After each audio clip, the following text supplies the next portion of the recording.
The woman who rose from ashes. 3 years ago, Clara Wren stood at the altar in her wedding dress, waiting for a groom who never came. The humiliation nearly destroyed her. She rebuilt her life brick by brick alone.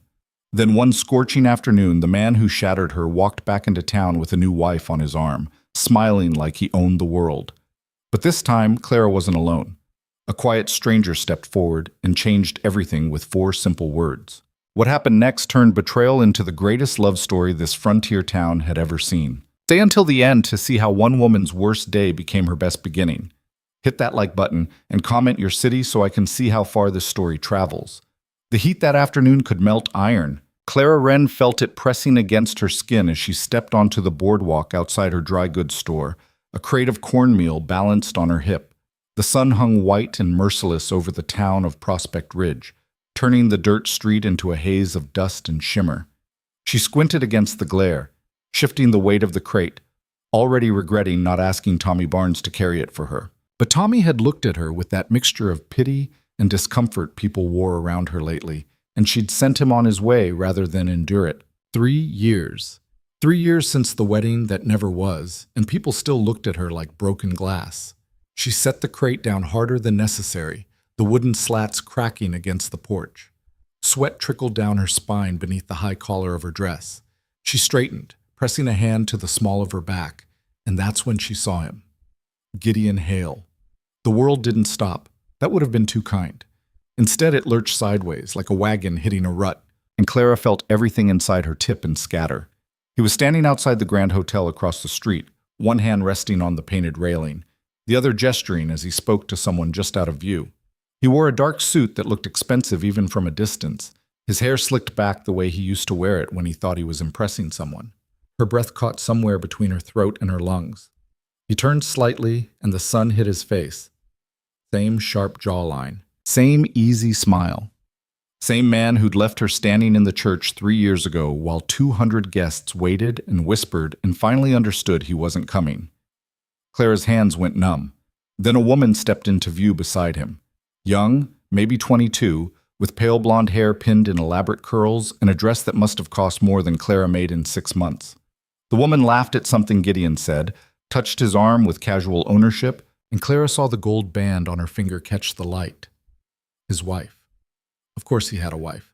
Men like Gideon always landed on their feet, always found someone new, always walked away from the wreckage they caused without looking back. Clara's chest tightened. She should go inside. She should turn around, walk through the door of her shop, and pretend she hadn't seen him. But her feet had forgotten how to move. She stood there on the boardwalk, frozen, while every humiliating memory she'd buried came clawing back to the surface. The dress hanging in her bedroom for 2 weeks before the wedding, white silk she'd sewn herself. The flowers her sister had picked that morning, already wilting by noon.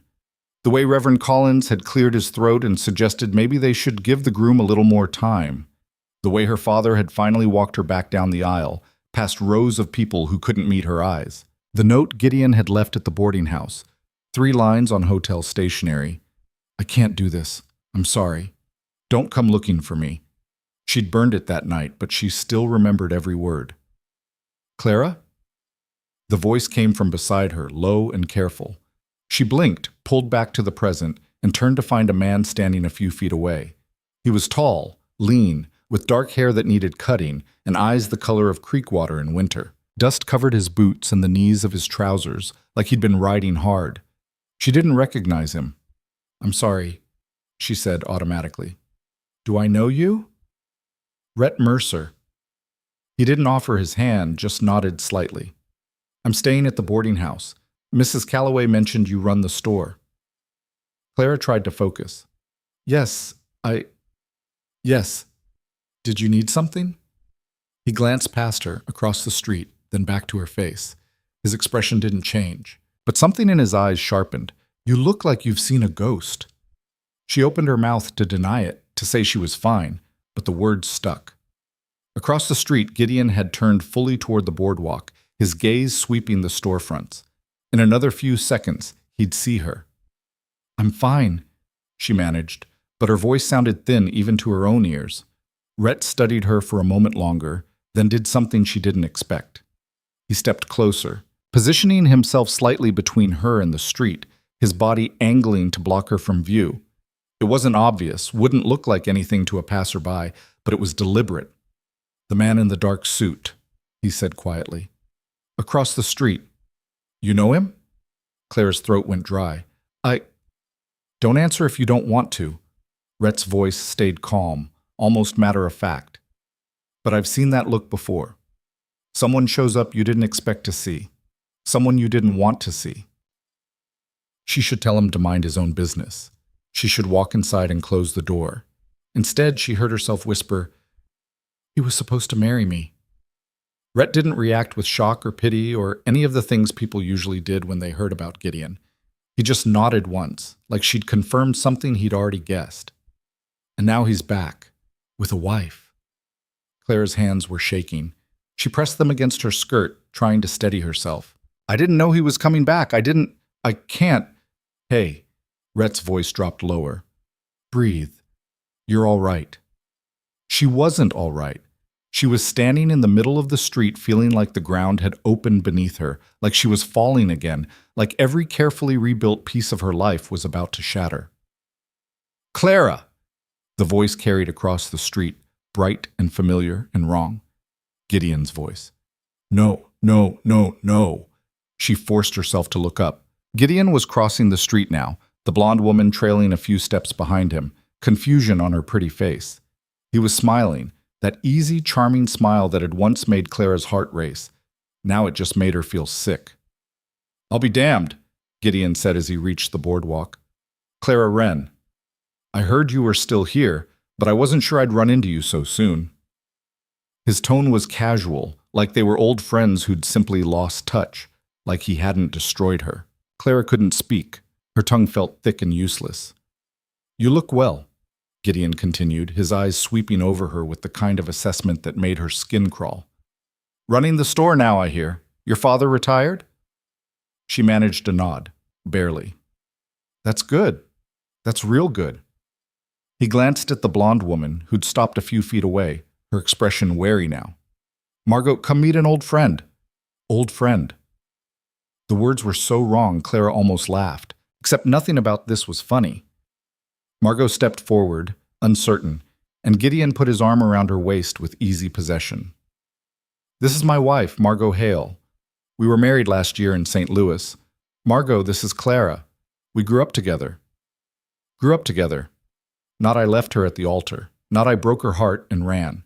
Just grew up together, like their history was nothing more than childhood games. Margot smiled politely. "It's nice to meet you." Clara's mouth moved, but no sound came out. She felt Rhett shift slightly beside her, still standing close, his presence solid and grounding, even though she barely knew him. Gideon's gaze slid to Rhett for the first time, his smile tightening just a fraction. "And who's this?" The question hung in the air. Clara should answer. She should introduce Rhett, explain he was just a customer, a stranger, nothing to do with her. But her brain had gone blank, and her heart was hammering so hard she could barely hear anything else. Then Rhett spoke. "Rhett Mercer." His voice was calm, unrushed. He looked at Gideon with the kind of steady directness that didn't waver. "Clara and I are seeing each other." The world tilted again, but differently this time. Clara's eyes snapped to Rhett. He was still looking at Gideon, his expression neutral, like he'd just commented on the weather, but his hand had moved to the small of her back, a light touch, barely there, but deliberate. "Seeing each other," Gideon repeated slowly. The smile on his face didn't change, but something cold flickered behind his eyes. "Is that right?" "That's right," Rhett said. Clara's thoughts tumbled over each other. "No, we're not. What is he doing? Why would he say that?" But beneath the confusion, something else stirred. Relief. Wild, dizzying relief. Because Gideon's smug confidence had just faltered. Because the pity in Margot's eyes had shifted to polite disinterest. Because for the first time in 3 years, Clara wasn't standing in front of Gideon Hale as the woman he'd humiliated. She was standing beside someone. "Well?" Gideon said after a long pause. His smile had gone brittle. "That's wonderful. I'm happy for you, Clara. Truly." He wasn't happy. Clara could see it in the tightness around his mouth, the way his fingers pressed just a little harder into Margot's waist. He'd expected to find her alone, maybe broken, maybe still pining. He'd expected to walk back into town as the man who'd gotten away, superior and untouchable. He hadn't expected this. "We should let you get back to your day," Rhett said, his tone polite but final. "Clara's got a store to run." It was a dismissal, quiet and clean. Gideon heard it. His jaw tightened. "Of course," he said. He tipped his hat, the gesture mechanical. "Good to see you, Clara. I'm sure we'll run into each other again. Margot and I are staying a few weeks." A few weeks? The words made Clara's stomach drop, but she forced herself to nod. Gideon turned and guided Margot back across the street, his hand firm on her arm. Clara watched them go, her pulse still racing, her thoughts a tangled mess. When they were out of earshot, she rounded on Rhett. "What did you just do?" He met her gaze, unruffled. "Gave you some breathing room. By lying, by saying 4 words. Rhett's expression didn't change. "If you want me to walk back over there and tell him it's not true, I will, but I don't think you do." Clara opened her mouth, then closed it. He was right. She didn't want him to take it back. She wanted Gideon to believe it, wanted him to think she'd moved on, wanted him to feel even a fraction of the discomfort she'd felt every day since he left. But that didn't make it any less insane. "You don't even know me," she said. "No," Rhett agreed, "but I know what it looks like when someone's been kicked while they're down, and I know what men like that do when they think they still have power over someone." Clara's breath shook as she exhaled. "He doesn't have power over me." "Good." Rhett stepped back, giving her space. "Then it won't matter what I said." He turned to leave, but Clara's voice stopped him. "Wait." He looked back. She didn't know what she wanted to say. "Think you felt inadequate. Why did you do that felt pointless." So instead she said, "If he asks around, people will tell him we're not courting. They'll know you lied." Rhett considered that. "Then maybe we should make sure they don't know." Clara stared at him. "What?" "You said he's staying a few weeks." Rhett's tone was practical, like he was discussing a business arrangement. "If you want to keep him at a distance, it might help if people think what I said is true." "You're suggesting we pretend?" "I'm suggesting," Rhett said slowly, "that sometimes a little distance is the best thing between someone and their past." Clara's mind raced. It was absurd. She didn't know this man. He was a stranger who'd walked into her life 5 minutes ago, but the alternative was facing Gideon every day for the next few weeks, enduring his smug looks and false sympathy, feeling like that girl in the wedding dress all over again. "Why would you help me?" she asked. Rhett shrugged. "Maybe I don't like seeing someone get cornered." It wasn't a real answer, but Clara didn't push. She looked across the street where Gideon and Margot had disappeared into the hotel. Her hands had stopped shaking. The panic that had clawed at her chest a few minutes ago had dulled to a manageable ache. "All right," she said quietly. "If you're serious, then all right." "I'm serious." Rhett glanced at the crate of cornmeal still sitting on the porch. "You need help with that." Clara almost laughed. It came out shaky, but it was something. "Sure." He picked up the crate like it weighed nothing and followed her into the store. The rest of the afternoon passed in a blur. Clara tried to focus on her work, organizing inventory, helping customers, tallying the day's receipts, but her thoughts kept circling back to Gideon and to Rhett.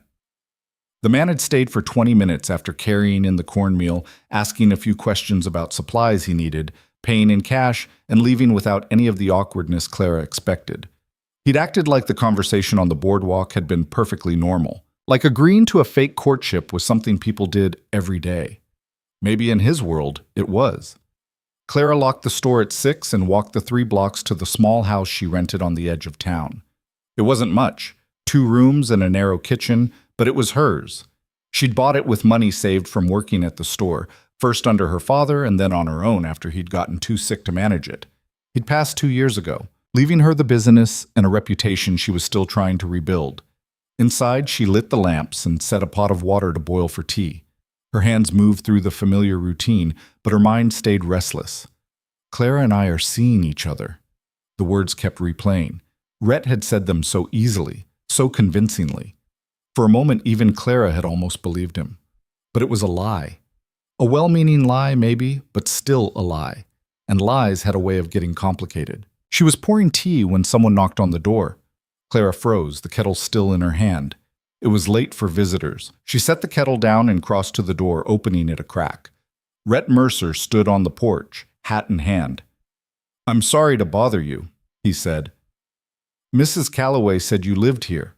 I wanted to make sure we were clear on a few things." Clara hesitated, then opened the door wider. "Come in."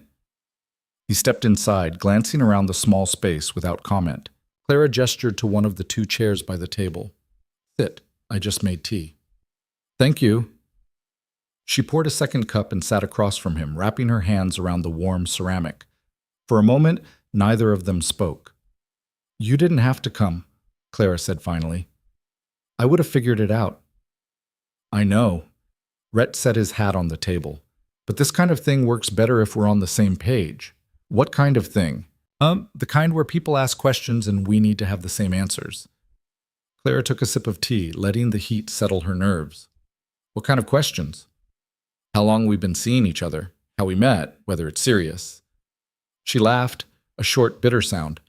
"I haven't thought that far ahead." "Then we should." Rhett leaned back in his chair, his gaze steady. "If we're going to do this, we should do it right. Otherwise, someone's going to catch us in a lie, and it'll be worse than if we'd said nothing."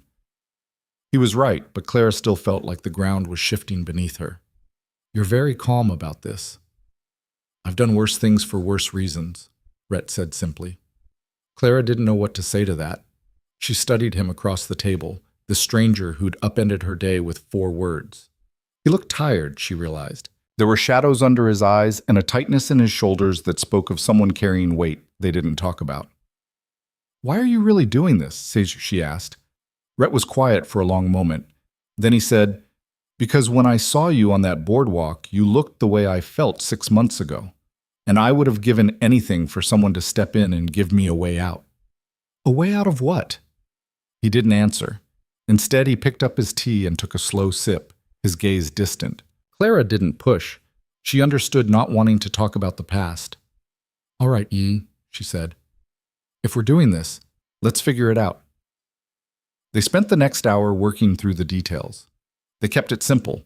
They'd met a month ago when Rhett first came through Prospect Ridge on his way to somewhere else. He'd stayed longer than planned because of Clara. They'd been spending time together quietly, not making it public because Clara wanted to be sure before people started talking. It was vague enough to be believable, specific enough to hold up under casual questioning. "What about Gideon?" Clara asked. "If he starts asking around, people will remember him. They'll remember what happened." "Let them," Rhett said. "That's not something you need to hide." Clara's throat tightened. "It's humiliating." "It's not." Rhett's voice was firm. "He's the one who left. That's on him, not you." She wanted to believe that. She'd spent 3 years trying to believe it, but the shame still clung to her like dust. "People will talk," she said quietly. "People always talk." Rhett stood, picking up his hat. "But if we give them something else to talk about, they'll move on." Clara walked him to the door. The night air was cooler now, the heat of the day finally breaking. Crickets sang in the darkness beyond the porch. "Thank you," she said. "For today. For this." Rhett settled his hat on his head. "Don't thank me yet. This might get messy." "I don't care." The words surprised her, but they were true. "It's better than doing nothing." He nodded, then started down the steps. Halfway across the yard, he turned back. "Clara?" "Yes?" "If it gets to be too much, you tell me. We stop. No questions." She nodded, her chest tight with something she couldn't name. Then he was gone, disappearing into the darkness, and Clara was alone again. The next morning, Clara opened the store at 7, like always. The sun was already climbing, promising another scorching day. She'd slept poorly, her dreams tangled with images of Gideon's face and Rhett's calm voice, and the feeling of standing on the boardwalk with nowhere to run. But today felt different. Today, she had a plan. The first customer of the day was Mrs. Penelope Crane, the town's most enthusiastic gossip. She came in asking for thread and left 20 minutes later with thread, a new apron, and enough information to fuel a week's worth of speculation. "I saw you yesterday," Mrs. Crane said as Clara wrapped the apron in brown paper. "Talking to that man outside, the tall one staying at Mrs. Calloway's."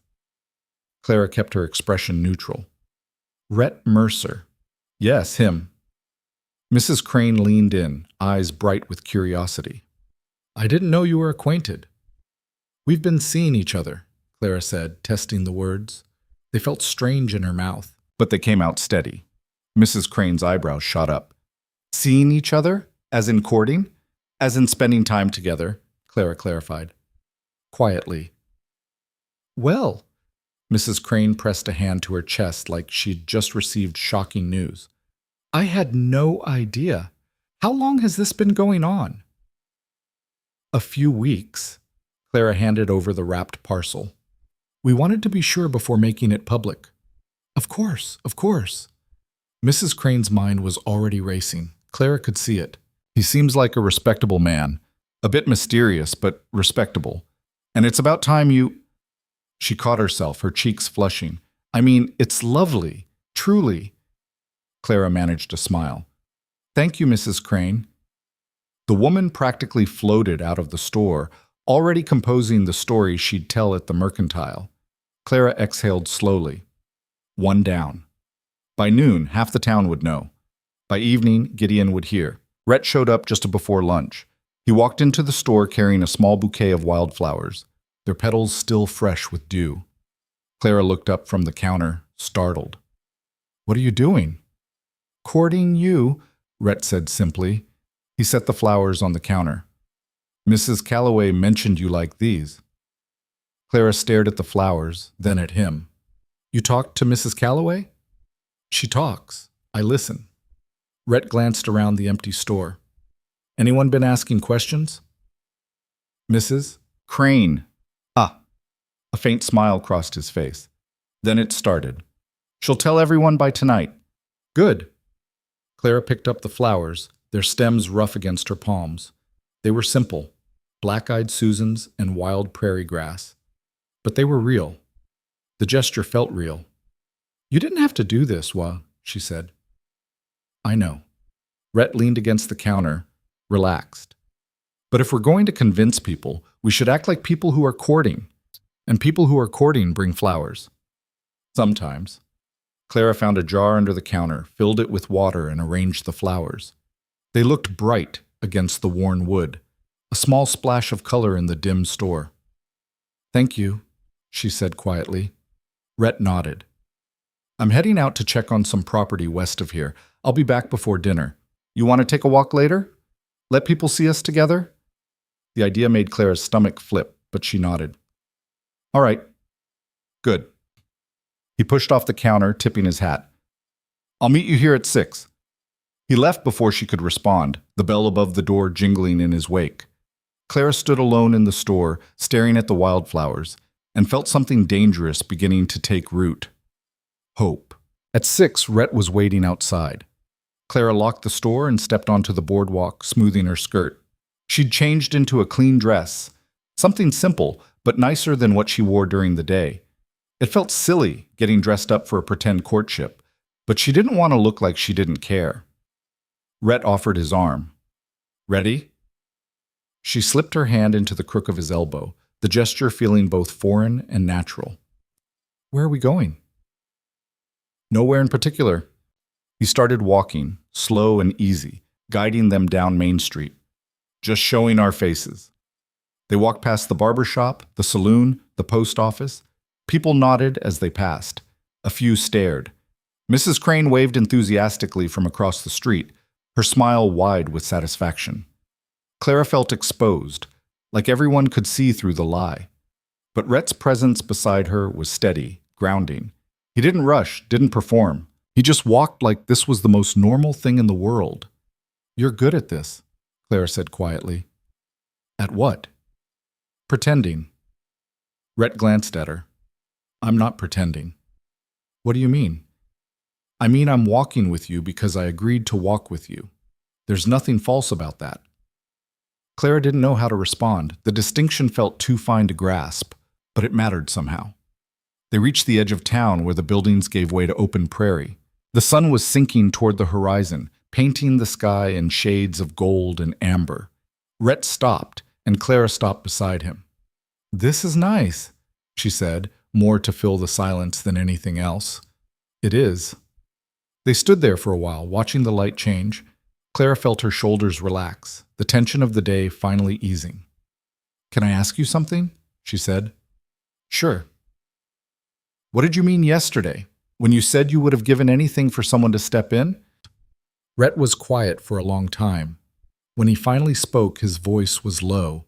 "I was supposed to marry someone once. It didn't work out." Clara turned to look at him. "What happened?" "She died." He said it simply, without emotion, but Clara heard the weight beneath the words. "Fever. 3 days before the wedding." "I'm sorry." Rhett shrugged, but the motion was stiff. "It was a long time ago." "Not that long if it still hurts." He looked at her then, really looked, and Clara saw something raw in his eyes. "No," he admitted, "not that long."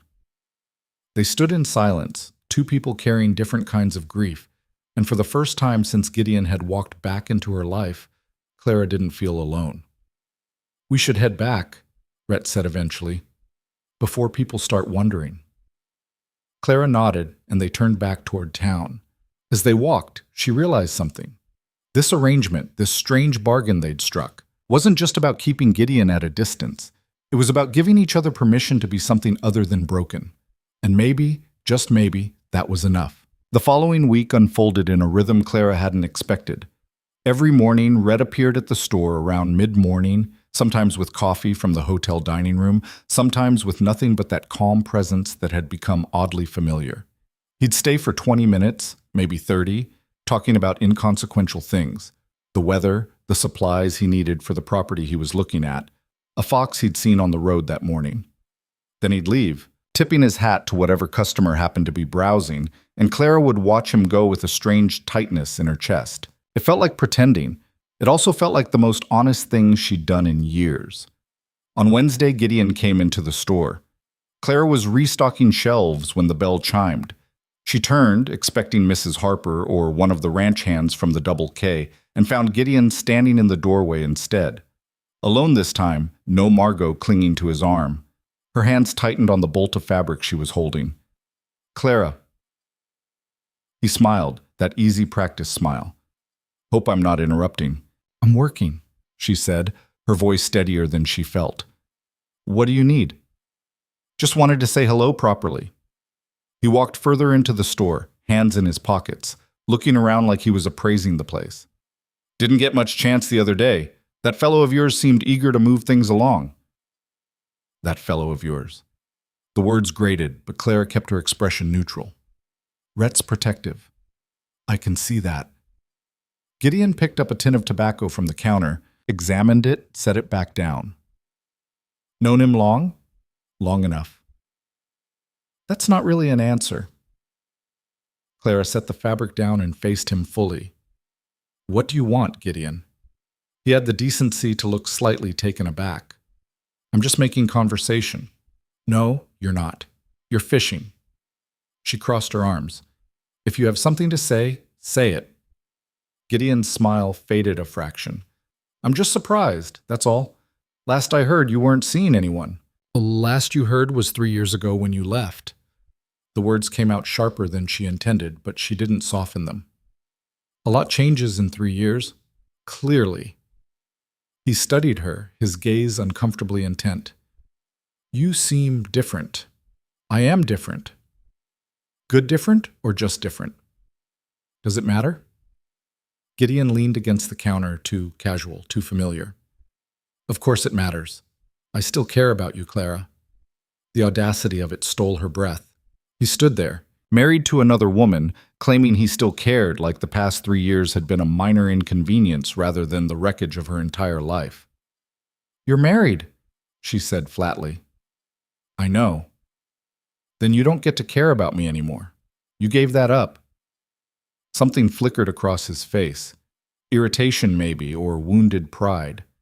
"I made a mistake, Clara. I was young and stupid and I panicked, but that doesn't mean I wanted you to be alone. I'm not alone. No, I see that. His eyes narrowed slightly. This Rhett fellow, what do you really know about him? Clara's patience snapped. More than you have any right to ask about. I'm just looking out for you. I don't need you to look out for me. I needed you to show up to our wedding. That ship sailed a long time ago. The bell above the door chimed again, and Clara's heart sank, expecting another customer to witness this conversation. But it was Rhett who walked in, his gaze sweeping the store and landing immediately on Gideon. Everything all right? Rhett's tone was mild, but there was something hard underneath it. Fine, Clara said quickly. Mr. Hale was just leaving. Gideon straightened, his jaw tight. We were talking. And now you're done, Rhett said. It wasn't a question. For a moment, the two men stared at each other. Gideon was taller, broader through the shoulders, but Rhett had a stillness about him that made him seem immovable, like a man who'd stood his ground before and would do it again without hesitation. Right. Gideon's smile returned, brittle and false. Good to see you, Clara. We should catch up properly sometime. He brushed past Rhett on his way out, the bell jangling harshly behind him. Clara exhaled slowly, her hands shaking. Rhett crossed to the counter, his expression concerned. You okay? I don't know. She pressed her palms flat against the wood, trying to steady herself. He just walked in like nothing happened. Like he has the right to question my choices. He doesn't. I know that. But it doesn't make it any easier. Rhett was quiet for a moment. Then he said, You want me to have a word with him? Make it clear he needs to keep his distance? Clara looked up sharply. No, that'll just make things worse. Will it? Yes. She rubbed her temples, suddenly exhausted. He's the kind of man who likes a fight. If you confront him, he'll dig in harder just to prove he can. Rhett considered that. What do you want to do? I don't know. The admission felt like defeat. I thought seeing him again would be easier. I thought I'd moved past it, but he just stands there with that smile and I feel like I'm 22 again, standing in that church. You're not 22 anymore, Rhett said quietly, and you're not standing alone. Claire's throat tightened. This was supposed to be simple. You'd pretend we were courting, he'd leave me alone, and that would be it. Things are rarely that simple. No. She managed a weak laugh. They're not. Rhett reached across the counter and took her hand. The gesture surprised her. He'd been careful about physical contact, keeping everything appropriate, nothing that would push too far. But now his hand covered hers, warm and solid, and Clara felt some of the tension leave her shoulders. We'll figure it out, he said. You keep saying that. Because it's true. She wanted to believe him. She wanted to believe this would work, that Gideon would get bored and leave, that the pretense would hold long enough for her to breathe again. But doubt gnawed at her. What if people figure out we're lying? She asked. Then we deal with it. You make it sound easy. I didn't say it was easy. I said we'd figure it out. Rhett squeezed her hand gently, then let go. You're stronger than you think, Clara. I don't feel strong. Strength isn't about feeling it. It's about doing what needs to be done anyway. Before Clara could respond, the door opened again, and Mrs. Calloway bustled in, her arms full of parcels. Oh, good, you're both here, she said cheerfully. I was hoping I'd catch you. There's a dance at the town hall Saturday night. You two are coming, aren't you? Clara's stomach dropped. A dance. Public, visible, with the entire town watching, and Gideon would definitely be there. I don't know if... she started. We'll be there, Rhett said. Clara shot him a look, but he just smiled slightly, his expression unreadable. Mrs. Calloway beamed. Wonderful. It's been too long since we've had something to celebrate. And it'll be nice to see you dancing again, Clara. You always were light on your feet.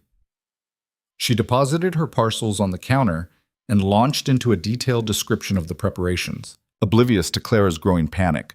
When she finally left, Clara turned to Rhett. A dance? It'll be fine. I haven't danced in 3 years. Then it's about time you started again. Rhett, Clara. He leaned against the counter, his gaze steady. If we hide, people will talk. If we show up together, acting like this is real, they'll accept it, and Gideon will see that you're not someone he can corner anymore. She wanted to argue. She wanted to say this was going too far, that she couldn't stand in front of the whole town and pretend. But the alternative was worse. The alternative was staying home, alone, while Gideon danced with Margot and looked at Clara like she was still the broken woman he'd left behind. "Fine," she said, "but if this goes badly, I'm blaming you." "Fair enough." The next few days passed in a blur of preparation. Clara found herself caught between dread and something that felt dangerously close to anticipation. She pulled her blue dress from the back of her wardrobe, the one she'd worn to dances before Gideon, and tried it on. It still fit, barely, though it was a little tight across the shoulders. She'd put on muscle from working in the store, lifting crates and hauling inventory. She looked at herself in the small mirror above her dresser and barely recognized the woman staring back. Older, yes. Harder around the edges, but not broken. Not anymore. Saturday arrived too quickly. Clara closed the store early and went home to change, her nerves wound tight. She brushed her hair until it shone, pinned it up carefully, and slipped into the blue dress. Her hands shook as she fastened the buttons. A knock sounded at the door precisely at 7. Clara took a breath, smoothed her skirt, and opened it. Rhett stood on the porch wearing a clean shirt and dark trousers, his hair combed back, his hat in his hands. He looked different somehow, still himself, but polished, almost formal. For a moment they just stared at each other. "You look nice," he said finally. "So do you." A faint smile crossed his face. "Ready?" "No." "Good. Neither am I." The honesty of it made her laugh, and the tension broke. She stepped outside, locked the door behind her, and took the arm he offered. They walked to the town hall in silence, the evening air warm and still. Clara could hear music drifting from the building, fiddles and guitars, the sound of laughter and conversation. Her pulse quickened. "We don't have to stay long," Rhett said quietly. "Yes, we do. Clara, if we leave early, people will notice. We stay, we dance, we smile. We act like we belong there." She looked up at him. "That's the deal, right?" Rhett's expression softened. "Right." They climbed the steps to the hall, and Rhett opened the door. The room was packed. Lanterns hung from the rafters, casting warm light over the crowded floor. Tables lined the walls, laden with food and punch. The band played on a makeshift stage at the far end, and couples spun across the floor in a lively reel. Clara scanned the crowd and spotted Gideon almost immediately. He stood near the punch table with Margot, dressed in an expensive suit, his hand resting possessively on his wife's waist. When his eyes found Clara, his expression shifted. Surprise, then something harder. Clara lifted her chin and walked into the room on Rhett's arm.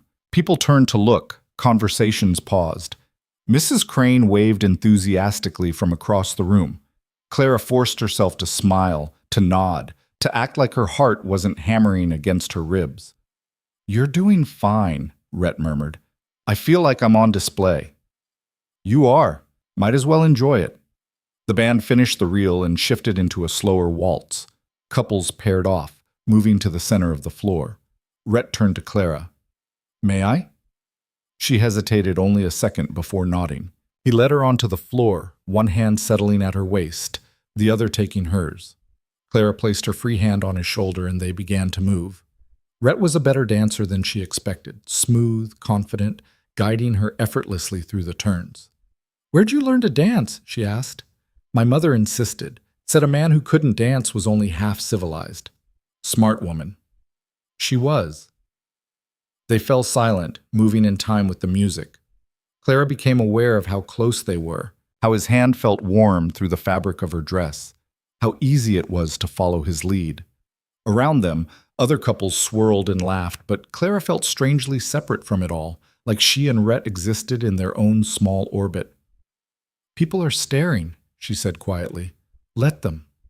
You don't care what they think?" "Not particularly." Rhett met her gaze. "Do you?" Clara thought about it. A week ago she would have said yes, she would have cared desperately, would have worried about every whisper and sideways glance. But now, with Rhett's hand steady at her waist and the music swelling around them, she found she didn't care as much as she thought she would. "No," she said, "I don't think I do." Rhett smiled, a real smile this time, and something warm unfurled in Clara's chest. The waltz ended. They separated, applause rippling through the room. Clara started to step back, but Rhett didn't let go of her hand. "One more?" he asked. She nodded, and they stayed on the floor as the band launched into another song. They danced 3 more times before Clara begged for a break. Rhett led her to the refreshment table and brought her a cup of punch. Clara drank gratefully, her cheeks flushed from exertion and the warmth of the room. "Having fun?"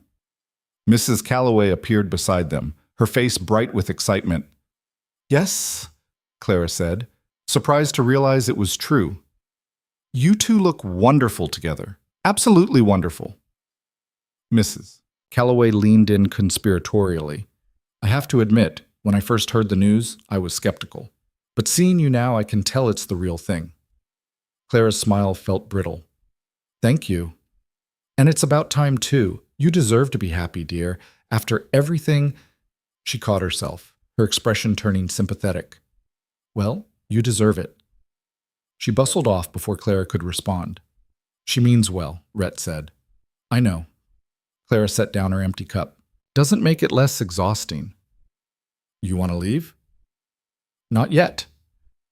Clara spotted Gideon across the room, watching them with an unreadable expression. "Not until he stops looking at me like that." Rhett followed her gaze. "Like what?" "Like he's trying to figure something out, like he doesn't believe this." "Do you want him to believe it?" Clara turned to face Rhett fully. "I want him to leave me alone. I want him to stop circling around like he still has some claim on my life." Her voice dropped. "I want to stop feeling like I'm still that girl he left." "Then don't be her. It's not that simple, isn't it?" Rhett's expression was serious. "You keep saying you've changed, that you're not the same person, but you're still letting him define you. You're still measuring yourself against what he did." The words stung because they were true. Clara looked away, her throat tight. "I don't know how to stop," she admitted. "Start by dancing with me again." Rhett held out his hand. "Not because we're pretending, not because Gideon's watching, just because you want to." Clara stared at his outstretched hand. It was such a small thing, such a simple gesture, but it felt enormous. She took his hand. They danced until the band took a break, until Clara's feet ached and her face hurt from smiling. And somewhere in the middle of it all, she realized something had shifted. The pretending felt less like pretending and more like something else. Something that made her pulse quicken and her breath catch. Something dangerous. When the band finally announced the last song of the evening, Clara and Rhett were still on the floor. The music slowed and couples drew closer. Rhett's hand tightened slightly at her waist. "Thank you," Clara said quietly, "for tonight. You don't have to thank me." "I do. You didn't have to do any of this." "I know." Rhett's gaze held hers. "But I wanted to." The space between them felt charged, like the air before a storm. Clara's heart hammered. She was suddenly very aware of how close they were, how easy it would be to close the distance to Clara. The voice came from behind her. She turned, already knowing who it was. Gideon stood a few feet away, his expression pleasant, but his eyes hard. Margot was nowhere in sight. "May I cut in?" he asked. Clara's stomach twisted. "I don't think—" "Just one dance," Gideon interrupted, "for old time's sake." Rhett's hand didn't move from her waist. The lady said no. "I was talking to Clara," Gideon said, his tone sharpening. "Not you." "And she gave you her answer." The tension crackled. People nearby had stopped dancing, were watching with barely concealed interest. Clara felt trapped, caught between the two men, the weight of everyone's attention pressing down on her. "It's fine," she heard herself say. "One dance." Rhett's jaw tightened, but he stepped back. Clara moved into Gideon's arms, her skin crawling at the contact. He was too close, his hand too familiar on her waist. "You didn't have to do that," Gideon said as they began to move. "Send your guard dog away." "Rhett's not a guard dog." "No? He's been watching you all night, like you might disappear." "He cares about me." "Does he?" Gideon's smile didn't reach his eyes. Or is he just another man who sees you as something to protect? Clara tried to pull away, but his grip tightened. Let go of me. Relax, we're just dancing. Gideon leaned closer, his voice dropping. I miss this. Dancing with you, holding you. You're married, Gideon. I know. He sighed like it was a minor inconvenience. But that doesn't change how I feel. Clara's anger flared, hot and sudden. How dare you? How dare I what? Tell the truth? You left me. You married someone else. You don't get to miss me. I made a mistake. You made a choice. Clara jerked out of his arms, not caring that people were staring. And now you have to live with it, just like I had to. Gideon's expression hardened. You think you're better than me now because you found some drifter to take pity on you? The words hit like a slap. Clara stood frozen, her face burning. Then Rhett was there, stepping between them. We're done here, he said, his voice dangerously quiet. This doesn't concern you, Gideon snapped. It does when you're disrespecting her. I'm not. You are. Rhett didn't raise his voice, but something in his tone made Gideon step back. And you're going to walk away now, before this gets ugly. For a moment, Clara thought Gideon might actually throw a punch, his hands balled into fists, his face flushed with anger and humiliation. But then Margot appeared at his elbow, her expression worried. Gideon, what's going on? Gideon's mask slipped back into place. Nothing, just saying goodnight. He looked at Clara one last time. Think about what I said. Then he took Margot's arm and walked away. Clara stood there shaking, her breath coming too fast. Rhett touched her elbow gently. Let's get you home. She nodded, unable to speak. They left the hall quietly, ignoring the whispers that followed them. Outside, the night air was cool and clean after the stuffiness of the crowded room. Clara gulped it down, trying to steady herself. I'm sorry, she said finally. For what? For making you do that. For dragging you into my mess. You didn't drag me anywhere. I chose to be here. Rhett stopped walking, turning to face her. And for what it's worth, I meant what I said in there. He doesn't get to talk to you like that. Claire's eyes stung. He called you a drifter, said you took pity on me. He's trying to get under your skin. Don't let him. Too late. Rhett was quiet for a moment. Then he said, You know what I think? What? I think he's scared. Clara laughed bitterly. Of what? Of you. Of the fact that you're moving on without him. He thought he could come back and you'd still be waiting, still be broken, but you're not. And that terrifies him. The words settled over Clara like a blanket. She looked up at Rhett, at this man who'd stepped into her life a week ago and turned everything upside down. How do you know all this? She asked quietly. Because I've been him, Rhett said. Not exactly, but close enough. I know what it's like to think you have all the time in the world, only to lose it. And I know what it's like to see someone moving forward when you're stuck in the past.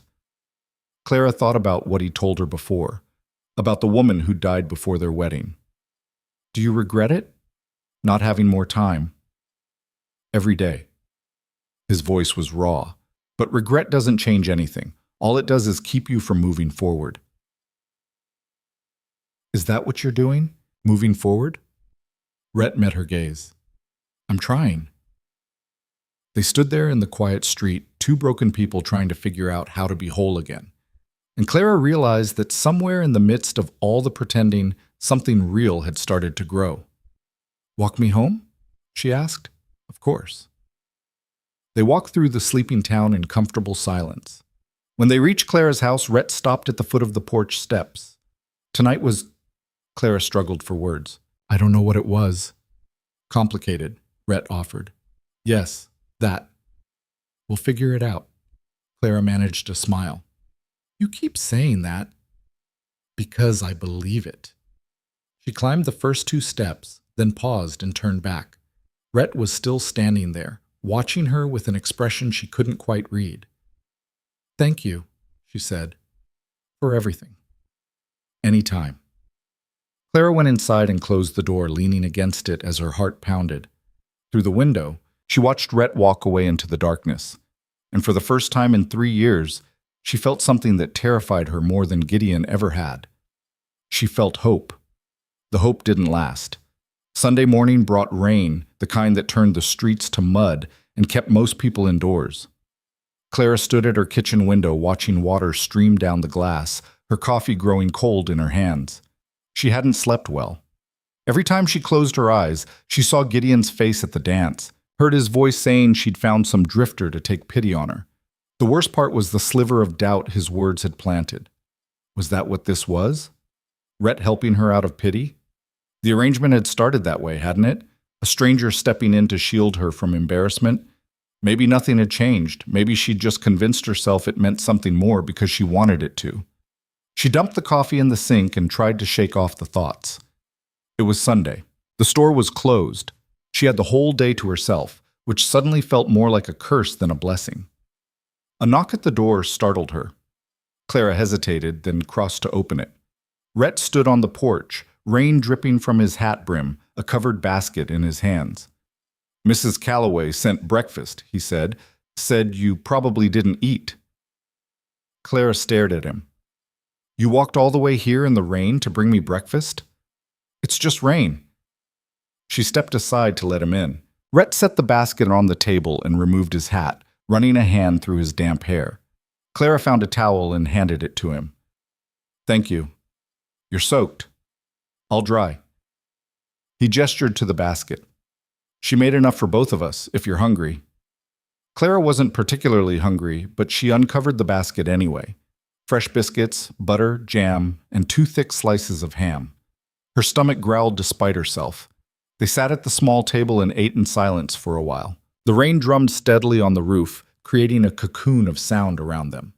Clara kept stealing glances at Rhett, trying to read his expression. He seemed tired, she realized. The skin under his eyes looked bruised, and there was a tightness around his mouth that hadn't been there before. "You didn't have to come," she said finally. "I know." "So why did you?" Rhett set down his biscuit. "Because after last night, I figured you might be thinking too much." Clara's chest tightened. "You don't know what I'm thinking." "Don't I?" He met her gaze. "You're wondering if this is real or if I'm just playing along out of kindness. You're second-guessing everything because Gideon got in your head." The accuracy of it stung. Clara looked away. "He's good at that." "I know. Men like him usually are." "So what am I supposed to do? Just ignore him?" "You're supposed to trust yourself," Rhett said quietly. "Trust what you know instead of what he wants you to believe." "And what do I know?" "That you're stronger than he ever gave you credit for. That you rebuilt your life without him. That you're not the same person he left." Clara wanted to believe that, but doubt was a stubborn thing, and Gideon had always known exactly where to stick the knife. "What if I'm fooling myself?" she asked. "About all of this?" "Are you?" "I don't know anymore." Rhett was quiet for a long moment. Then he said, "Can I tell you something?" Clara nodded. "When Emily died," he paused, his jaw working. That was her name, Emily. "When she died, I thought my life was over. We'd had everything planned, the wedding, the house we were going to build, the life we'd live together. And then in 3 days, it was all gone." Clara's throat ached. "I'm sorry. I spent 2 years after that just drifting, working odd jobs, moving from town to town, not staying anywhere long enough to put down roots. I told myself I was moving on, but really I was just running." He looked down at his hands. "And then I came here, and I saw you on that boardwalk, and I saw someone who'd been knocked down and gotten back up. Someone who'd lost everything and built something new anyway. Rhett, I'm not saying this for pity," he interrupted. "I'm saying it because you asked what you know, and what I know is that helping you wasn't about pity. It was about seeing someone who reminded me that it's possible to survive the worst thing that ever happened to you." Clara's eyes burned. "So this is about you healing?" "Maybe." Rhett's smile was sad. "Or maybe it's about both of us figuring out how to be whole again. Does it matter which?" She didn't have an answer for that. They finished breakfast without saying much else. When Rhett stood to leave, Clara walked him to the door. The rain had lessened to a drizzle, mist rising from the warming ground. Clara, Rhett said, settling his hat back on his head. Whatever this is between us, it stopped being pretend for me a while ago. I just thought you should know that. He left before she could respond, walking out into the rain-soaked morning. Clara stood in the doorway long after he'd disappeared, her heart hammering against her ribs. The next 3 days passed in a strange kind of limbo. Clara went through the motions at the store, helping customers, restocking shelves, balancing the books. Rhett came by each day like clockwork, staying for his usual 20 minutes of conversation before leaving. But something had shifted between them. The pretense was gone, replaced by something more fragile and honest, something that terrified Clara more than any lie ever had. Wednesday afternoon, Margot Hale walked into the store alone. Clara looked up from the ledger she'd been working on, surprise freezing her in place. Margot stood just inside the doorway, her expensive dress slightly rumpled, her face uncertain. "Mrs. Hale," Clara said carefully, "can I help you with something?" "I hope so." Margot's voice was softer than Clara expected. "I need to talk to you, if you have a moment." Clara's first instinct was to refuse, but curiosity won out. She closed the ledger and gestured to the chairs near the window. "All right." They sat, and for a moment, neither spoke. Margot twisted her hands in her lap, her gaze fixed on the floor. Up close, she looked younger than Clara had thought. Maybe 23, maybe younger, and tired, like she'd been carrying a weight too heavy for her shoulders. "I know this is strange," Margot said finally. "Coming here, talking to you. But I didn't know who else to ask." "Ask what?" Margot took a breath. "What he was like before." Clara's stomach dropped. "I don't think... Please." Margot looked up, and Clara saw tears in her eyes. "I need to understand." "He won't talk about it, won't talk about you. But I can see it in his eyes whenever your name comes up. Whatever happened between you two, it's not finished for him." The words should have been triumphant, should have felt like vindication. Instead, they just made Clara tired. "What do you want me to say?" she asked quietly. "The truth." Margot's voice cracked. "Did he love you?" Clara thought about lying, thought about saying no, that it had been nothing, that Margot had nothing to worry about. But something in the other woman's face stopped her. "I thought he did," Clara said, "but I was wrong." "How do you know?" "Because if he'd loved me, he would have shown up." The words came out harsher than she intended. "He would have married me like he promised instead of running away 3 hours before the wedding."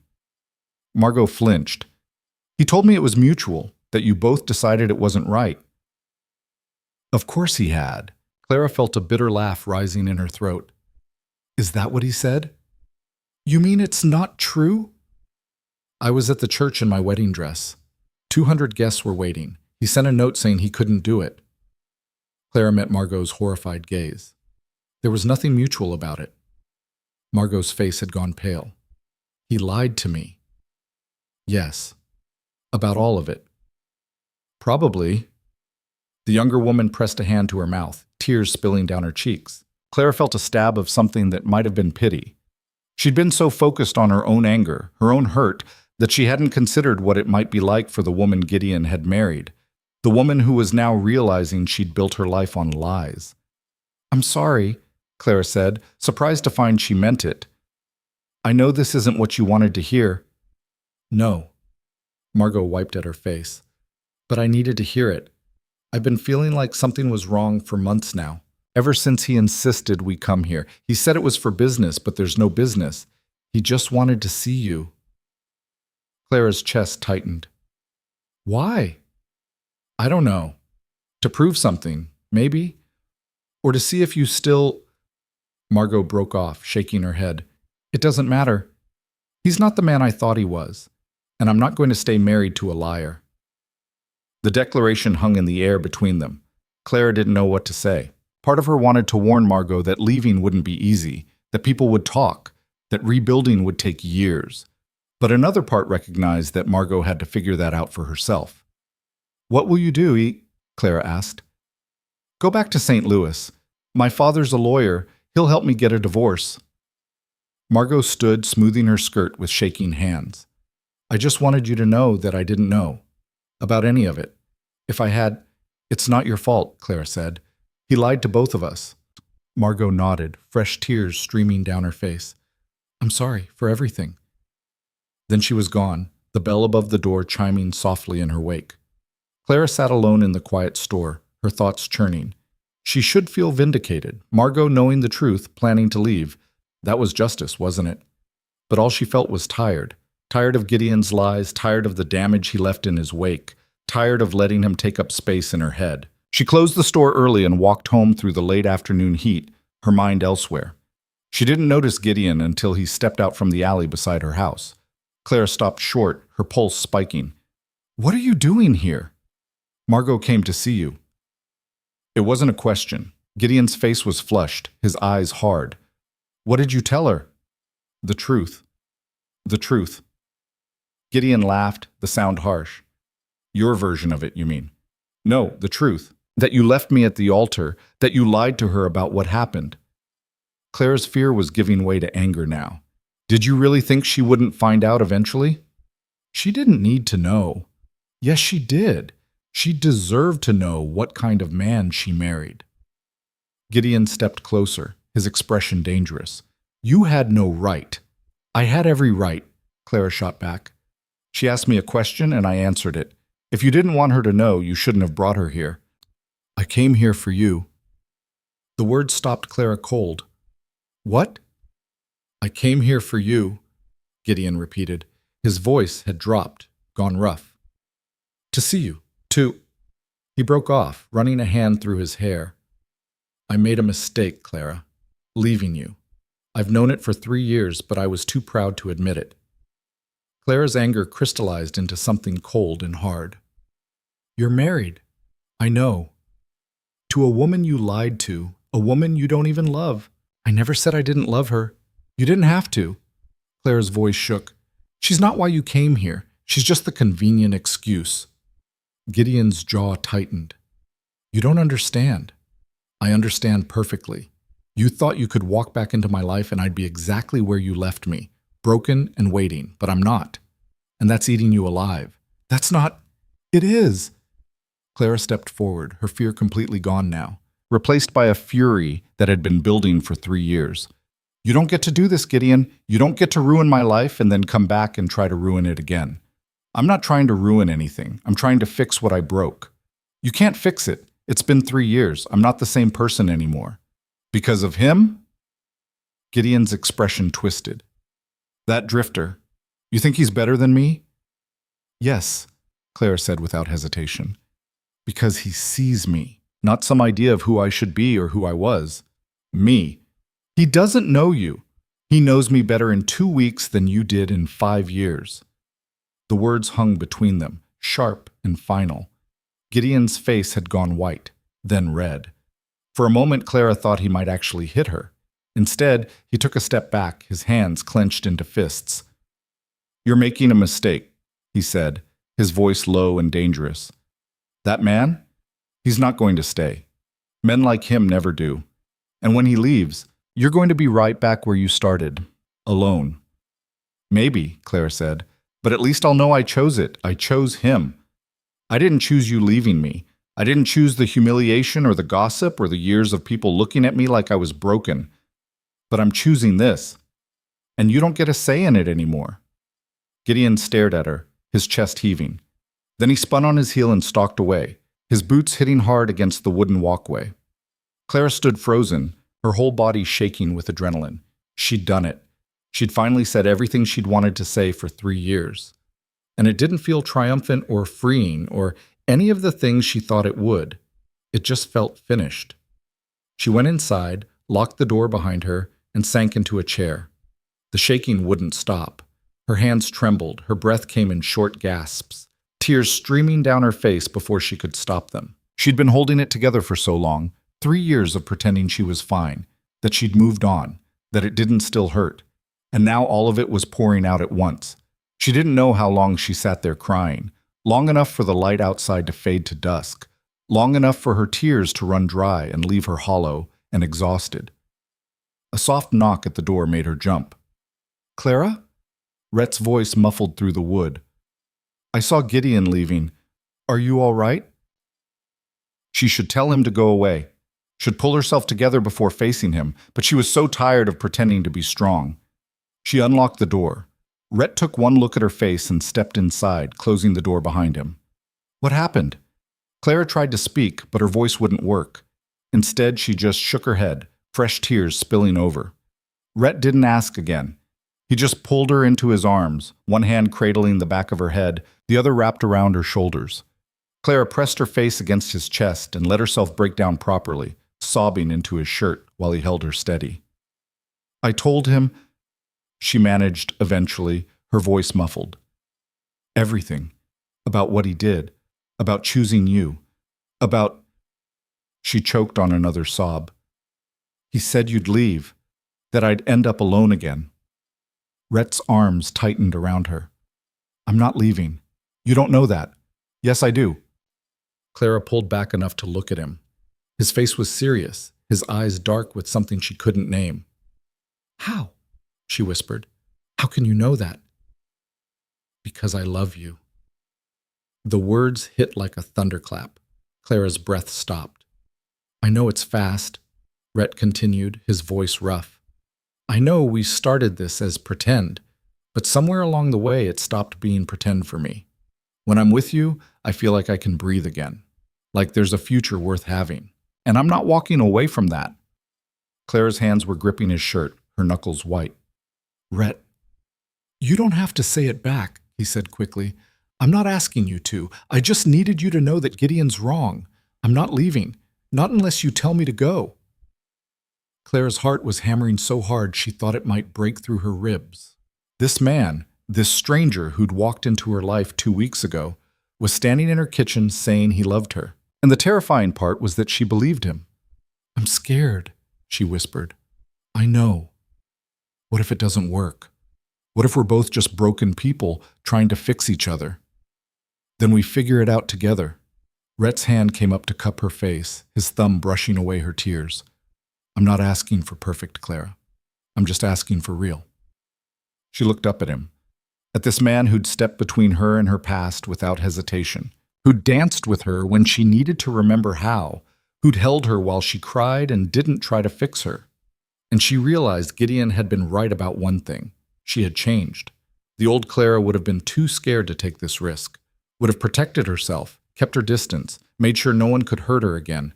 But the woman she'd become, the one who'd rebuilt her life from ashes, that woman was brave enough to choose love even when it terrified her.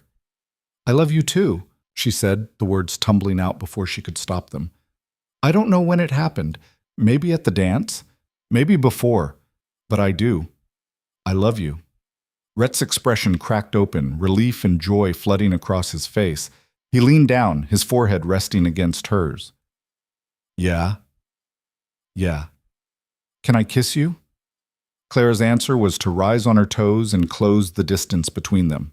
The kiss was soft at first, tentative, like they were both testing whether this was real. Then Rhett's hand slid into her hair, and Clara's arms wrapped around his neck, and the kiss deepened into something that felt like coming home, like finding something she hadn't known she'd been searching for. When they finally pulled apart, both breathing hard, Rhett smiled. A real smile, one that reached his eyes and made him look younger, less burdened. So, he said, we're doing this? For real? Clara laughed, the sound watery but genuine. For real? No more pretending? No more pretending. He kissed her again, slower this time, like they had all the time in the world. And maybe they did. Maybe for the first time in 3 years, Clara had a future that belonged to her, not defined by what Gideon had taken, but by what she'd chosen to build. Outside, the sun finished setting, painting the sky in shades of orange and purple. And inside the small house on the edge of town, 2 broken people held each other and believed, maybe for the first time, that broken didn't mean beyond repair. The next morning, word spread through Prospect Ridge like wildfire. Margot Hale had left on the early stage, her bags packed, her face set with determination. Gideon had tried to stop her, had made a scene at the hotel that half the town witnessed, but she'd gotten on that stage and left without looking back. And Gideon, furious and humiliated, had packed his own bags and followed her out of town by noon. Clara heard about it from Mrs. Calloway, who came by the store with the news and a knowing smile. "Good riddance, I say," Mrs. Calloway declared. "That man never did deserve you." Clara just nodded, too relieved to speak. That evening, she and Rhett sat on her front porch watching the sunset. His arm was around her shoulders, her head resting against his chest. It felt natural, like they'd been doing this for years instead of days. "He's really gone," Clara said quietly. "He is. I thought I'd feel different, lighter, maybe." "Do you?" Clara considered. "No, I just feel like myself." Rhett pressed a kiss to the top of her head. "That's probably the best thing you could feel." She smiled, turning her face up to look at him. "What happens now?" "Whatever we want." "That's not very specific." "No," Rhett agreed, "but it's true." Clara thought about the future stretching out ahead of them, uncertain and unwritten. It should have scared her. A month ago, it would have. But now, with Rhett's steady presence beside her and the ghost of Gideon finally fading into the past, she felt something else. Possibility. "Stay," she said suddenly. "Not just tonight. Stay in Prospect Ridge. With me." Rhett pulled back to look at her properly. "You sure?" "I'm sure. I was thinking about buying that property west of town, turning it into a ranch. It'd be hard work." "I'm not afraid of hard work." "No," Rhett said, his smile soft. "You're not." He kissed her again, and Clara felt the last piece of her broken heart click back into place. Not because Rhett had fixed it, but because she'd finally stopped letting Gideon's leaving define her. She'd chosen to heal. She'd chosen to hope. She'd chosen to love again. And that choice made all the difference. The weeks that followed felt like learning to breathe underwater. Clara kept expecting something to go wrong, kept waiting for the other shoe to drop. She'd wake in the middle of the night with her heart racing, convinced this was all a dream, that she'd open her eyes and find herself alone again. But then Rhett's hand would find hers in the darkness, his thumb tracing circles on her palm, and she'd remember this was real. They took it slow, or at least tried to. Rhett stayed at Mrs. Calloway's boarding house while he worked on the property west of town, riding out each morning before dawn and returning covered in dust and sweat. Clara kept running the store, her days filled with customers and inventory and the familiar rhythms of commerce. But the evenings were theirs. Dinner at her house or his room, walks through town as the sun set, conversations that stretched late into the night. People talked, of course. They always did. But the gossip felt different now, less cruel.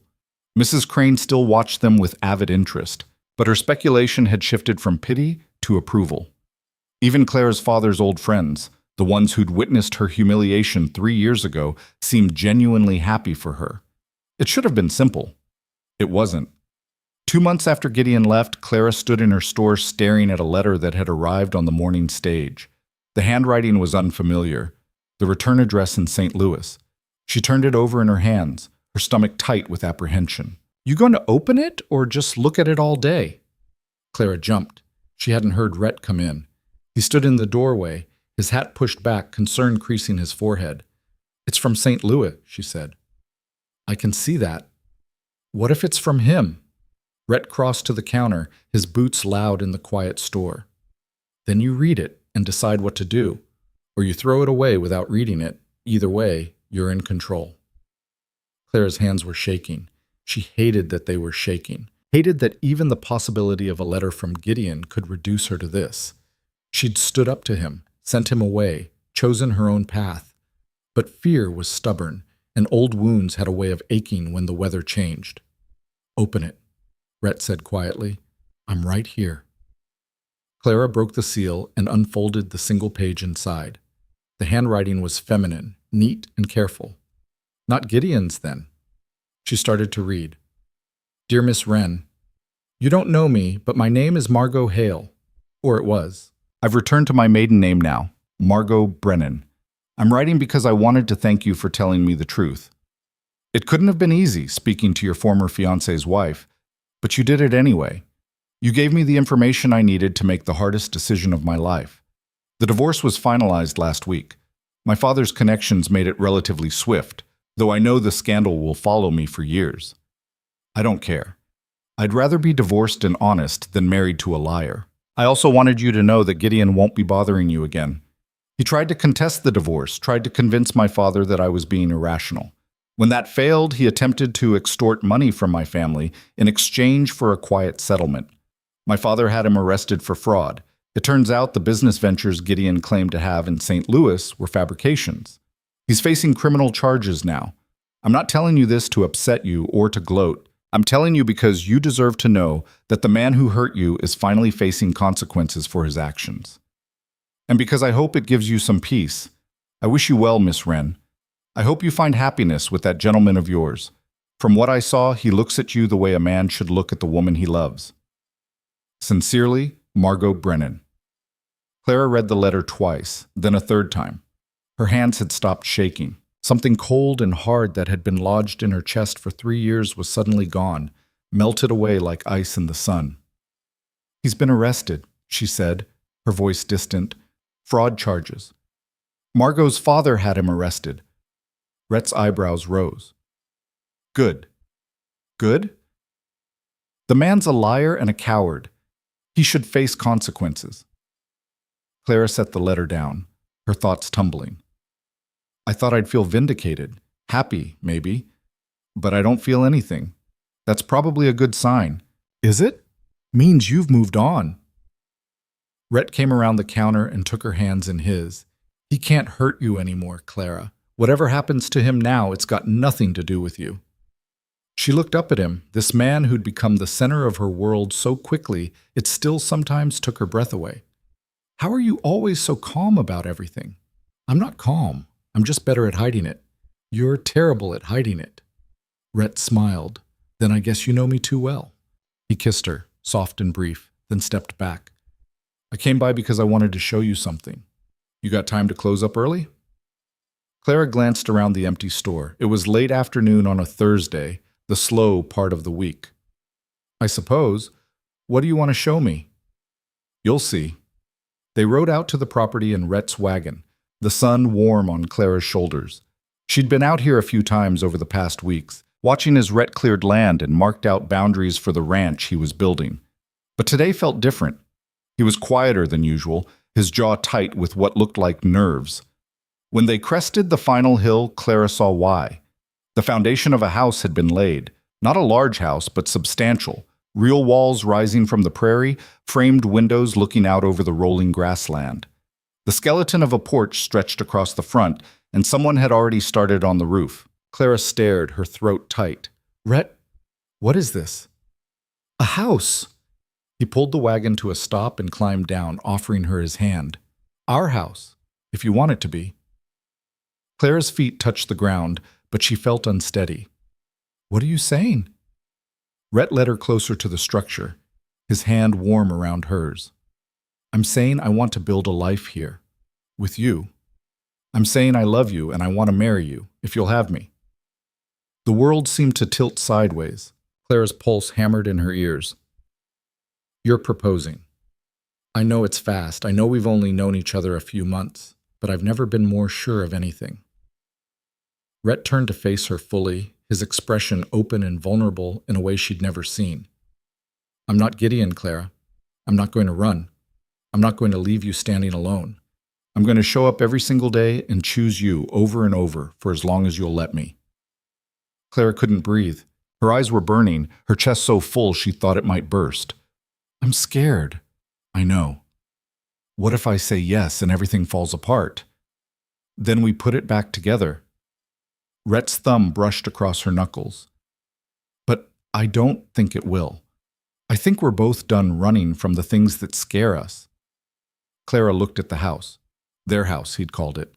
She could see it already, finished and lived in. Curtains in the windows, smoke rising from the chimney, a garden out front. Children playing in the yard, maybe. A life built on trust and honesty instead of lies. She could see it, and for the first time she wasn't afraid of it. Yes, she whispered. Rhett's eyes widened. Yes? Yes? I'll marry you. Yes to all of it. He swept her up in his arms, spinning her around until she was laughing and dizzy. When he set her down, he kissed her like he'd been waiting his whole life to do it, like she was the answer to a question he'd forgotten how to ask. "We should tell people," Clara said when they finally broke apart, both of them grinning like fools. "We should. Mrs. Calloway's going to have a field day. She's going to plan the whole wedding before we even get back to town." Clara laughed, the sound bright and free. "Probably." They stood there in the shadow of the unfinished house, holding each other as the sun began its descent toward the horizon. And Clara realized that this was what happiness felt like. Not the absence of fear or pain, but the presence of something strong enough to hold them both. The engagement announcement caused exactly the stir Clara expected. Mrs. Calloway cried. Mrs. Crane immediately began organizing a celebration. The men at the saloon bought Rhett drinks until he politely excused himself before they could get him properly drunk. And Clara's sister Margaret, who lived 2 towns over, sent a letter full of exclamation points and demands for details. They set the wedding for late September, giving Rhett time to finish the house and Clara time to prepare without rushing. It felt right, taking their time. Neither of them wanted a hasty ceremony. They wanted something real, something they could both stand on. But life had a way of testing even the best intentions. August brought a drought. The creek that ran through Rhett's property dried to a trickle, and the grass turned brown and brittle. Other ranchers in the area started selling off livestock they couldn't afford to feed. Prices for everything went up as supplies got tight. Clara watched her store's profits shrink week by week, and Rhett worked from dawn until well past dark trying to keep his construction on schedule. They saw less of each other. Rhett was too tired most nights to do more than collapse into bed, and Clara was too busy managing the store's dwindling inventory to take evenings off. The easy intimacy they'd built started to fray at the edges, worn thin by exhaustion and stress. "I'm thinking of taking a loan, Aresi," Rhett said one evening. They were sitting on Clara's porch, the air still hot, even though the sun had set an hour ago, "to finish the house and buy cattle. There's a banker in the next county who's willing to extend credit." Clara's stomach tightened. "How much?" "Enough to get us through the winter and started properly come spring." "That's not an answer." Rhett was quiet for a long moment. $2,000. Clara's breath caught. $2,000 was a fortune, more than the store made in a year. "Rhett, I know it's a lot, but if we're going to make this work, we need capital. The land's good, but it needs investment. What if something goes wrong? What if the drought doesn't break?" "Then we'll figure it out." Clara stood, pacing to the edge of the porch. "You keep saying that. We'll figure it out. But what does that actually mean? How do we figure out $2,000 in debt if the ranch fails?" "It won't fail." "You don't know that." Rhett stood too, frustration creeping into his voice for the first time. "No, I don't. But I know we can't build anything if we're too afraid to take risks." "I'm not afraid of risks. I'm afraid of losing everything we're trying to build." "So am I," Rhett shot back. "But sitting still isn't going to get us anywhere either." They stared at each other, the tension thick between them. This was their first real fight, Clara realized. The first time they'd wanted different things and couldn't find easy middle ground. "I need to think about this," Clara said finally. "Fine." "Rhett?" "I said fine." He grabbed his hat from the railing. "I'll see you tomorrow." He left before she could respond, his boots heavy on the steps. Clara stood alone on the porch, her chest tight with frustration and fear, and something that felt uncomfortably like doubt. She didn't sleep well that night. Every time she closed her eyes, she saw the life they were trying to build crumbling under the weight of debt and bad luck. She'd rebuilt herself once already. The thought of having to do it again was almost more than she could bear. Morning brought no clarity, just a headache and the familiar routines of opening the store. Clara moved through her tasks mechanically, her mind elsewhere. She was so distracted she nearly gave Mrs. Harper the wrong change, catching the mistake only at the last second. "You all right, dear?" Mrs. Harper asked, concerned. "Fine, just tired." "Wedding planning wearing you out?" Clara managed a smile. "Something like that." When Rhett came by at his usual time, the air between them was still strained. He didn't stay long, just picked up the supplies he needed and left with a curt nod. Clara watched him go, her heart aching. That evening, her sister Margaret arrived unannounced. Clara opened the door to find her standing on the porch, carpet bag in hand, her expression determined. "You look terrible, Margaret," Margaret said by way of greeting. "Hello to you, too." Margaret pushed past her into the house. "Don't give me that. I got your last letter and I could read between the lines. Something's wrong, so I came." Clara closed the door, torn between relief and exasperation. Margaret had always been like this, bossy and interfering, and exactly what Clara needed when things got hard. "It's nothing," Clara started. "Don't lie to me. You're getting married in 6 weeks and you look like you're about to cry. What happened?" So Clara told her about the drought, the loan, the fight with Rhett, about her fear that they were moving too fast, building too much on a foundation that wasn't solid yet. Margaret listened without interrupting, her face thoughtful. When Clara finished, she said, "Do you love him?" "Of course I do." "Do you trust him?" Clara opened her mouth to say yes automatically, then stopped. Did she? She wanted to, but trust was such a fragile thing, and hers had been shattered once before. "I'm trying to," she said finally. Margaret's expression softened. "That's honest, at least." She sat down at the table, pulling Clara into the chair beside her. "Listen, I know what Gideon did to you. I was there, remember? I saw what it cost you to rebuild, and I understand why you're scared. But Rhett isn't Gideon, and you're not the same woman you were 3 years ago. You're stronger now, strong enough to handle whatever comes." "What if I'm not?" "Then you figure it out. But you don't get to use fear as an excuse to sabotage something good." Margaret took Clara's hand. "That man loves you. I can see it in the way he looks at you, the way he talks about you. And you love him. So stop trying to find reasons why it won't work and start believing it will." Clara's eyes burned. "It's not that simple." "Yes, it is. It's terrifying and risky and could all fall apart. But that's what love is. And you're brave enough to choose it anyway." The words hit like a bell ringing, clear and true. Clara had been so focused on protecting herself, on avoiding another catastrophe, that she'd forgotten what she'd learned after Gideon left. Safety wasn't the same as strength, and strength meant choosing love even when it scared her. "I need to talk to him," Clara said. "Yes, you do."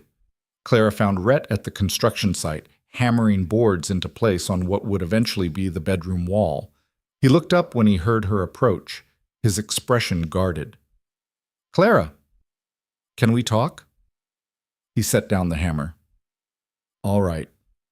They sat on the porch frame, the unfinished house rising around them. For a moment, neither spoke. Then Clara said, "I'm sorry." Rhett's eyebrows rose. "For what?" "For letting my fear make me cruel, for not trusting you the way you deserve." She took a breath. "The loan, if you think it's the right move, then we should do it." "I don't want you to agree just to end the fight. I'm not. I'm agreeing because you're right. We can't build anything if we're too afraid to take risks, and I trust you to know what this ranch needs." Rhett was quiet, studying her face. "What changed?" "My sister reminded me that I'm not the same person I was 3 years ago, and that you're not Gideon." Clara reached for his hand. "I love you, and I'm tired of letting old ghosts dictate how I live my life." "I love you too." Rhett squeezed her hand. "And I promise we're going to make this work, whatever it takes." "I know." They sat there as the sun set, painting the sky in shades of gold and rose. And Clara felt the last piece of doubt fall away, replaced by something stronger and surer than fear. The loan came through 2 weeks later. Rhett used it to finish the house and buy cattle, negotiating carefully to get the best price he could.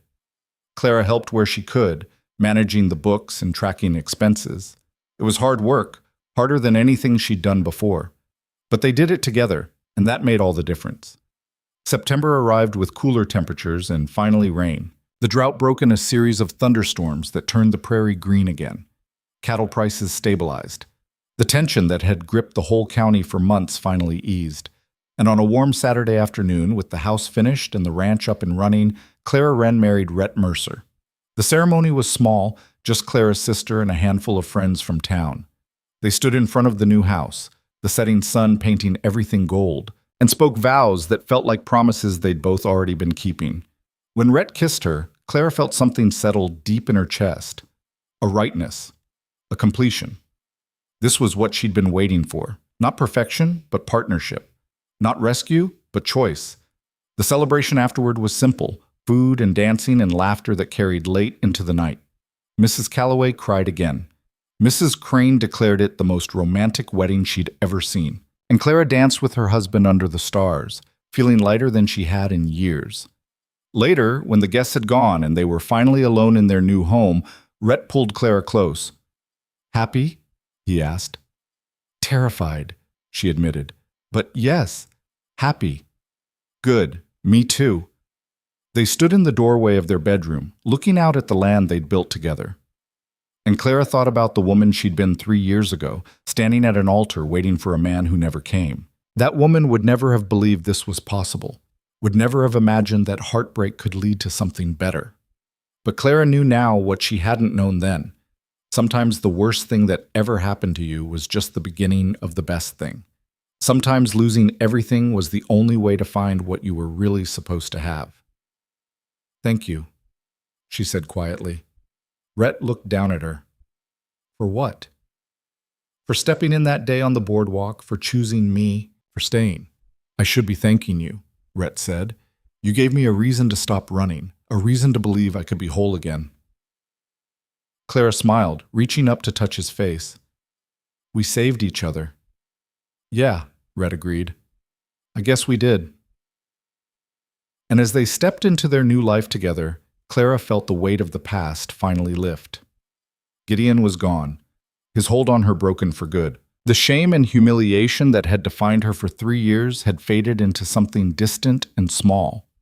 What remained was this: a home they'd built together, a love they'd chosen, and a future spread out before them like the open prairie. It was enough. More than enough. It was everything. The first year of marriage taught Clara that love wasn't the easy part. Love was simple.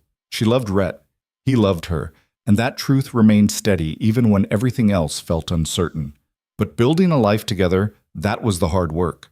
That required showing up every day, even when exhaustion made her bones ache, even when disagreements left them both stubborn and silent, even when the ranch struggled and money got tight, and the romantic glow of being newlyweds wore off to reveal the messy reality underneath. Winter came early that year, brutal and unforgiving.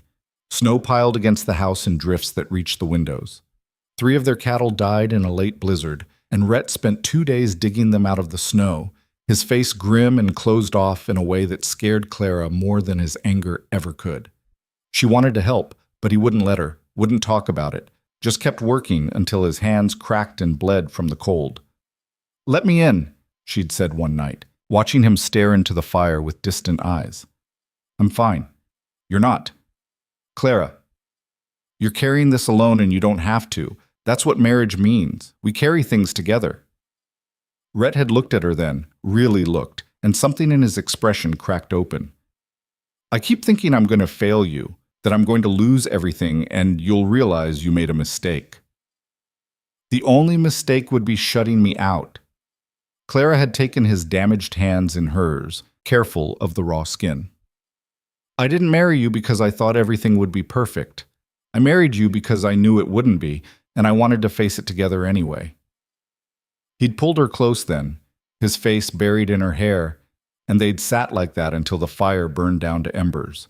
It wasn't a solution, but it was a start. And Clara learned that sometimes the bravest thing you could do was simply refuse to let go. By spring, they'd found their rhythm. Rhett handled the ranch while Clara split her time between helping him and running the store, which she'd decided to keep rather than sell. It meant long days and little sleep, but it also meant security. 2 sources of income to weather the storms that came with ranching. Margaret called her stubborn. Clara called it practical. "You're going to work yourself to death," Margaret said during one of her visits. She'd come to help with spring cleaning, though mostly she just followed Clara around offering unsolicited advice. "I'm fine. You look exhausted." "Everyone looks exhausted in the spring. It's calving season." Margaret gave her a long look. "When's the last time you and Rhett had a full night's sleep?" Clara had to think about it. "I don't know. A while." "That's what I thought." Margaret set down the rag she'd been using to wipe windows. You're both running yourselves ragged trying to prove something, but you don't have anything to prove anymore.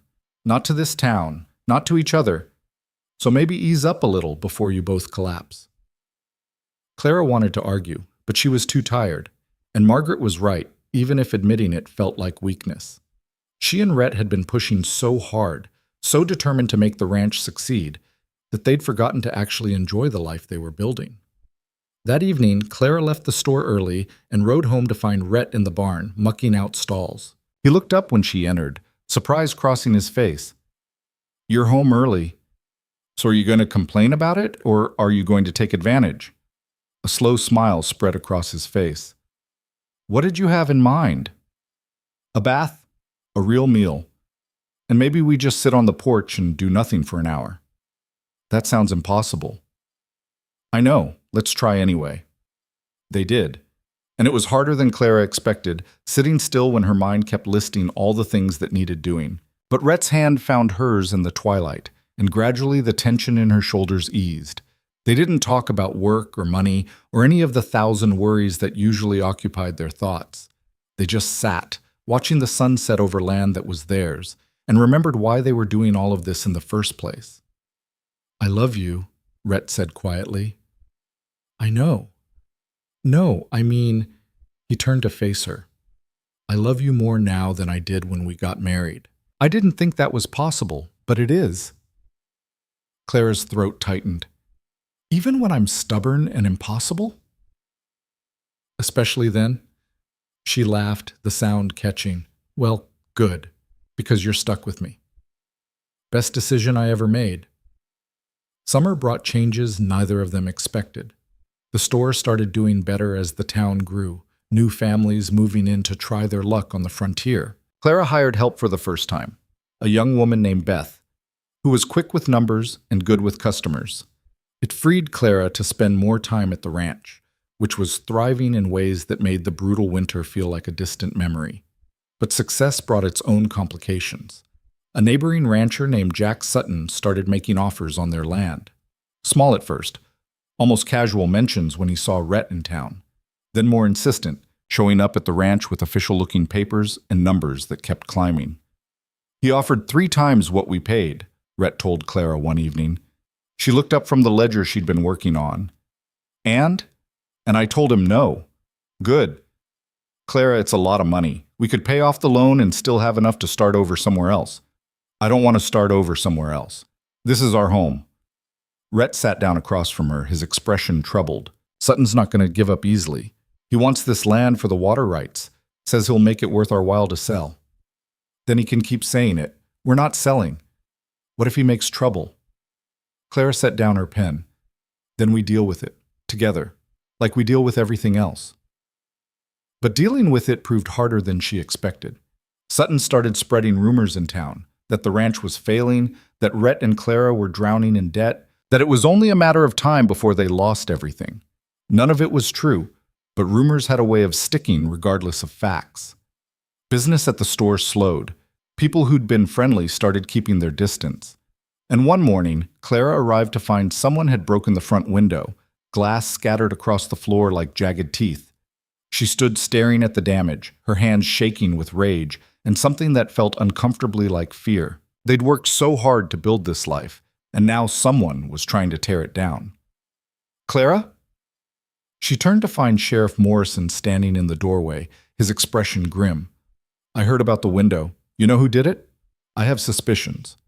"Suspicions aren't evidence." "No, but Jack Sutton's been trying to buy our land and we keep refusing, and now suddenly I'm getting vandalized and people are spreading lies about us." Morrison's jaw tightened. "You got proof connecting him to any of this?" "No." "Then there's nothing I can do. I'll file a report about the window, but without witnesses." "I understand." Clara's voice came out flat. "Thank you for stopping by." When Morrison left, Clara stood alone in the damaged store and felt the weight of it all pressing down. They'd survived drought and debt and the brutal work of building something from nothing. But this felt different. This felt personal and cruel in a way that reminded her too much of what Gideon had done, attacking her reputation, making her question whether she deserved what she'd built. By the time Rhett arrived an hour later, Clara had swept up the glass and boarded the window. She was behind the counter tallying the cost of repairs when he walked in, his face darkening at the sight of the damage. "Sutton," he said, not a question. "Probably. Can't prove it. I'm going to talk to him." "No, you're not." Clara came around the counter. "That's what he wants. For you to show up angry so he can claim you threatened him or started a fight. We're not giving him that. So we just let him get away with it? We outlast him." Clara took Rhett's hands, feeling the familiar calluses from ranch work. "We keep doing what we're doing. We don't sell, we don't run, and we don't give him anything he can use against us. Eventually he'll realize we're not going anywhere, and he'll move on." Rhett's expression was doubtful. "You really believe that?" "I have to." It took 6 more weeks. 6 weeks of watching their backs, of Clara walking to the store with her heart in her throat, of Rhett checking the property every morning for signs of sabotage. 6 weeks of refusing to be intimidated, of holding their ground even when it felt like the smart thing would be to just take Sutton's money and leave. Then one morning, Sutton's ranch foreman came to their door. "My boss wanted me to deliver this," he said, handing Clara an envelope, "and to tell you he's sorry for the trouble." Clara opened the envelope to find a bank draft covering the cost of the window repairs, and then some. No note, no explanation, just money and an indirect admission of guilt. "What happened?" she asked the foreman. "Sheriff caught one of our hands bragging about the window in a saloon. Kid was drunk and stupid and said Sutton paid him to do it. Sheriff brought him in. The kid confessed, and now Sutton's facing charges if you want to press them." Clara looked at the bank draft, then at the foreman. "Tell your boss we'll accept this as restitution and won't press charges. But if anything else happens, anything at all, we will." The foreman nodded and left. Rhett appeared behind Clara, looking at the draft over her shoulder. "That's it? That's all we get after weeks of this? That's all we need." Clara tucked the draft into her pocket. "We won." He backed down, and now everyone in town knows what he did. His reputation's damaged worse than ours ever was. Doesn't feel like winning. "No," Clara agreed, "but it's enough." And it was. Sutton left them alone after that, eventually selling his own ranch and moving east. The rumors died down. The store's business picked back up.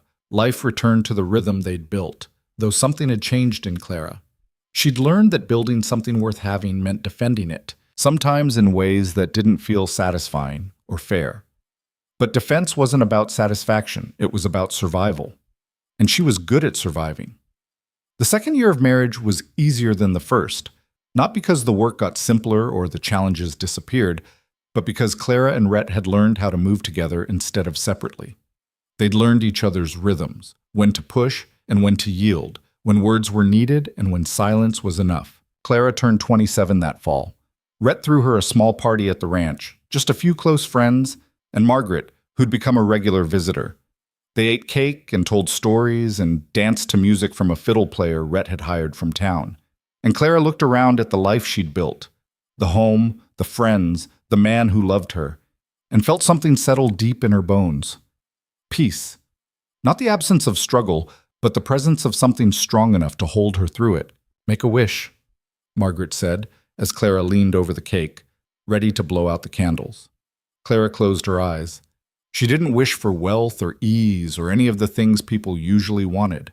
She wished for strength to keep choosing this life, this love, even when it got hard. She wished for courage to keep building instead of protecting. She wished for the wisdom to know that happiness wasn't something you found.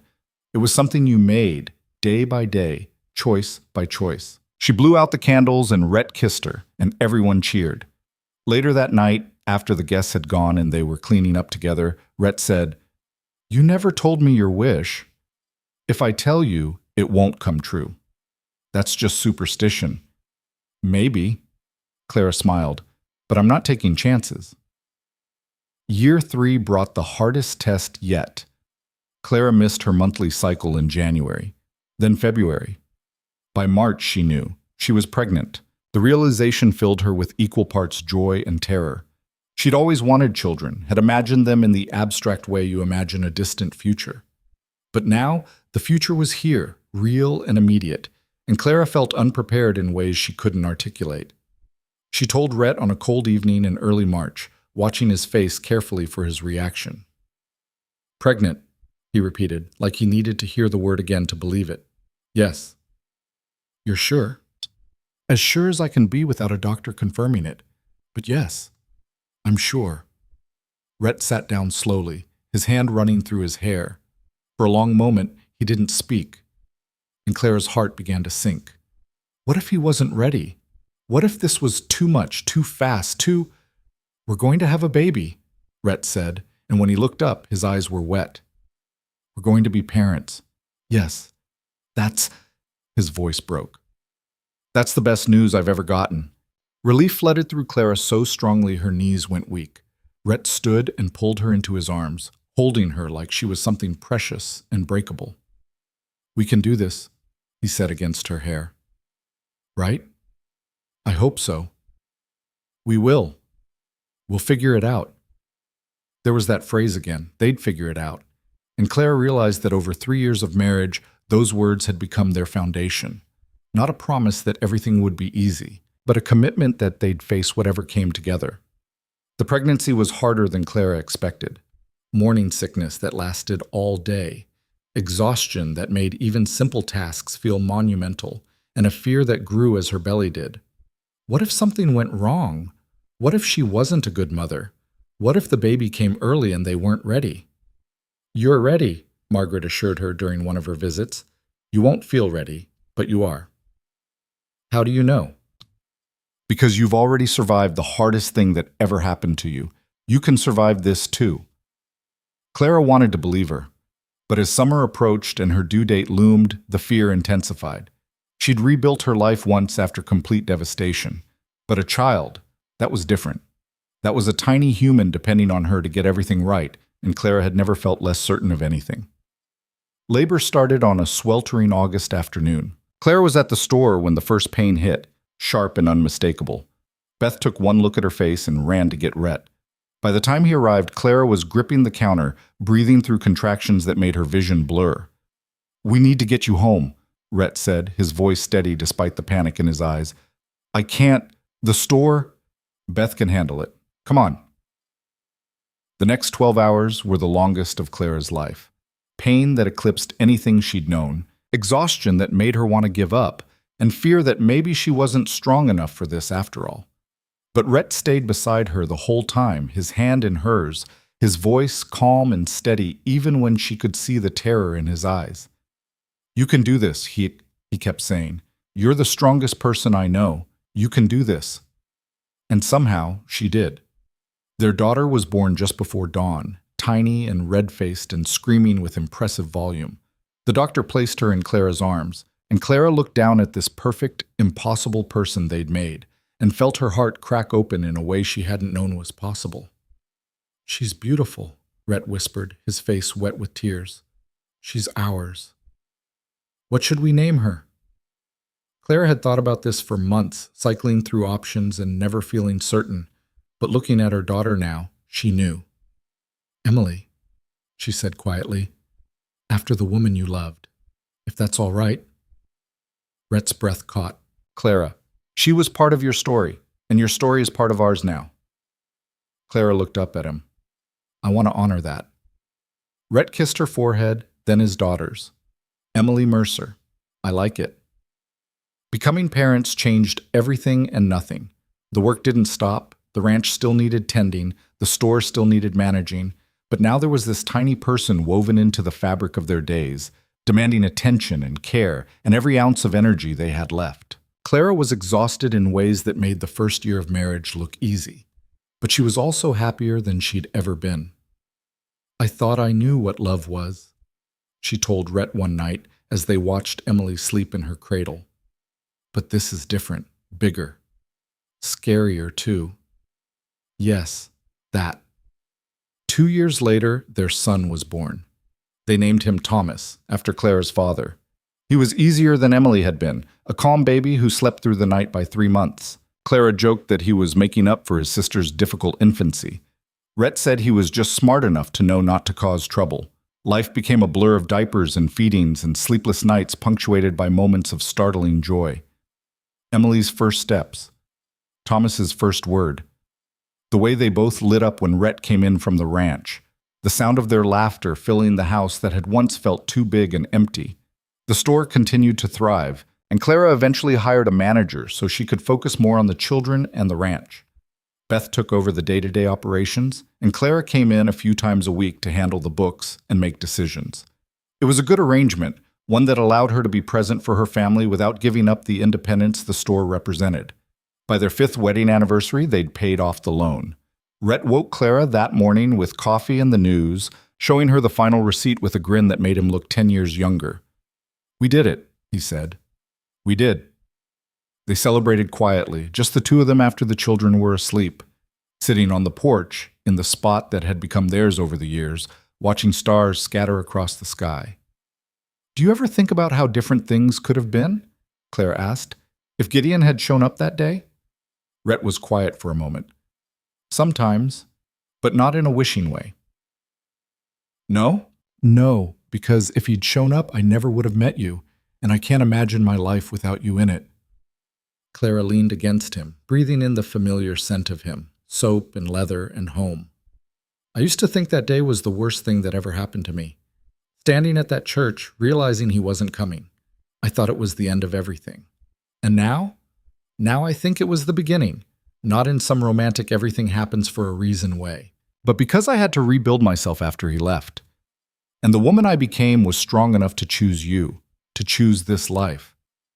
The old version of me never could have done that. You give yourself too little credit. Maybe, but I know this much. I'm grateful. For all of it, even the parts that hurt." They sat in comfortable silence, 5 years of marriage settling around them like a familiar blanket. And Clara thought about the girl she'd been at 22, standing in a wedding dress with nowhere to go. If she could go back and tell that girl what was coming, the humiliation, yes, but also the strength that would grow from it, the love she'd find, the family she'd build, would it have made the pain easier to bear? Probably not. But maybe that girl would have survived it knowing there was something better waiting on the other side. The years continued to pass. Emily started school, bright and curious and stubborn in ways that reminded Clara of herself. Thomas followed 2 years later, quieter, but no less determined. The ranch grew. Rhett's reputation as a fair and skilled rancher spreading throughout the county. Clara's store became an institution in Prospect Ridge, the place people came not just for supplies, but for advice and gossip, and the sense of community she'd worked hard to build. They weren't wealthy, but they were comfortable. More importantly, they were happy in the complicated, imperfect way that real life allowed. They fought sometimes, usually about money or how to handle the children, or whose turn it was to deal with whatever crisis had arisen. But they always came back to each other, always chose to work it out rather than walk away. On Clara's 35th birthday, Margaret came for a visit bringing news that surprised everyone. She was getting married herself, to a widower from her town who had 3 children of his own. "I thought you said you'd never marry," Clara teased over dinner. "I said I'd never marry someone boring.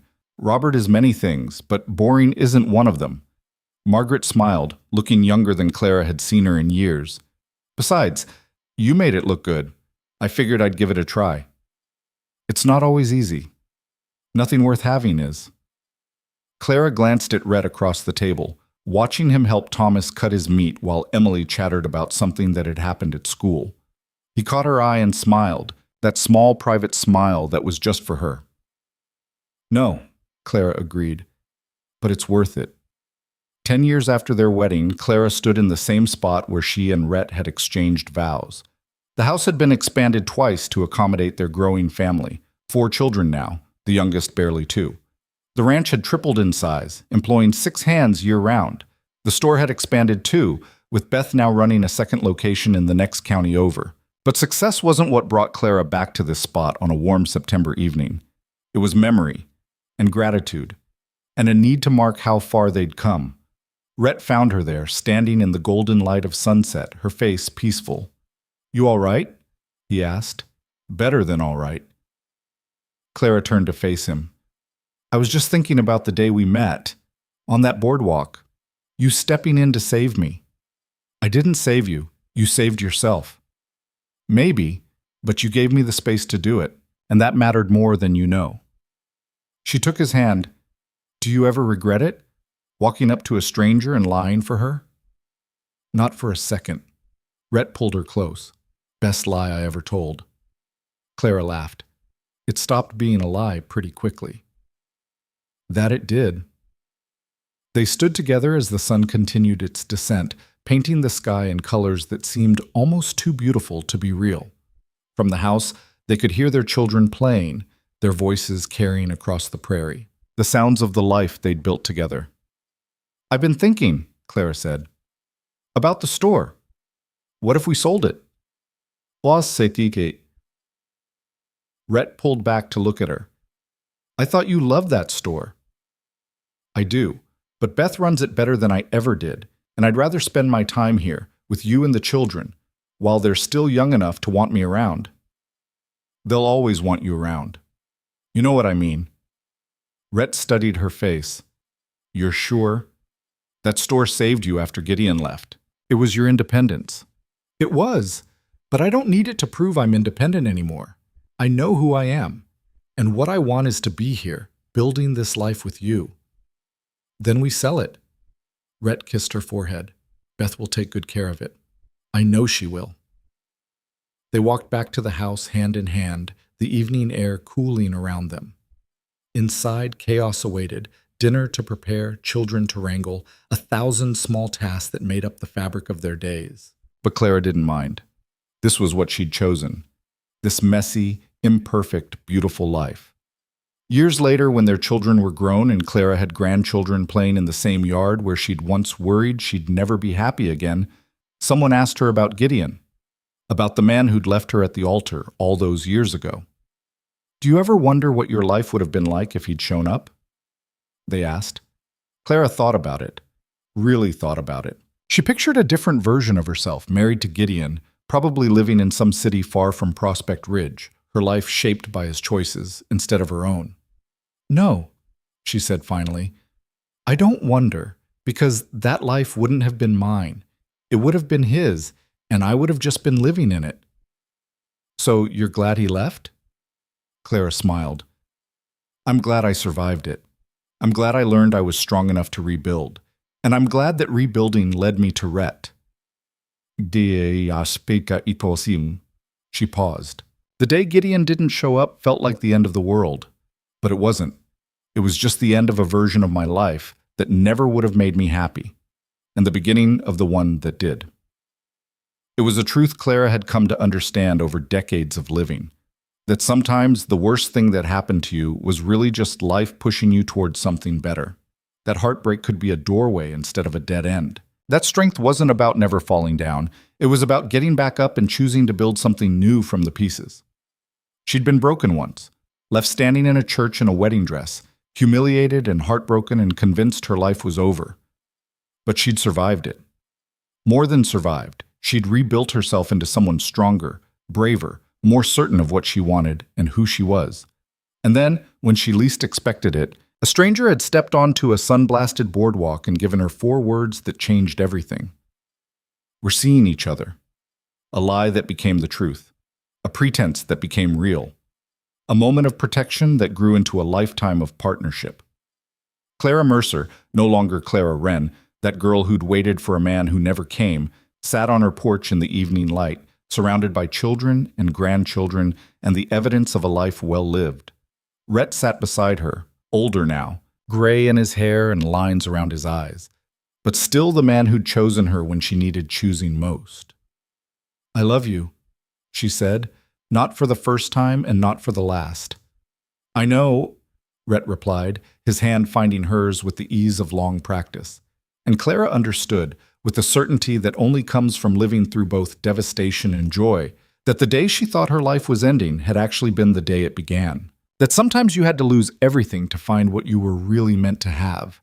That love wasn't about finding someone to complete you. It was about finding someone brave enough to build something new alongside you, even when the foundation was shaky and the future uncertain. She'd been rescued that day on the boardwalk, but not by Rhett, by herself. by her own courage to accept help, to take a risk, to choose hope over bitterness and love over safety. And that choice, made in a moment of desperation and fear, had given her everything she had now. This home, this family, this life that was hers, wholly and completely, built by her own hands and her own heart. The sun set over the prairie, painting everything gold, and Clara squeezed Rhett's hand. She was home. She was whole. She was exactly where she was meant to be. And it had all started with 4 simple words and the courage to believe they could become true.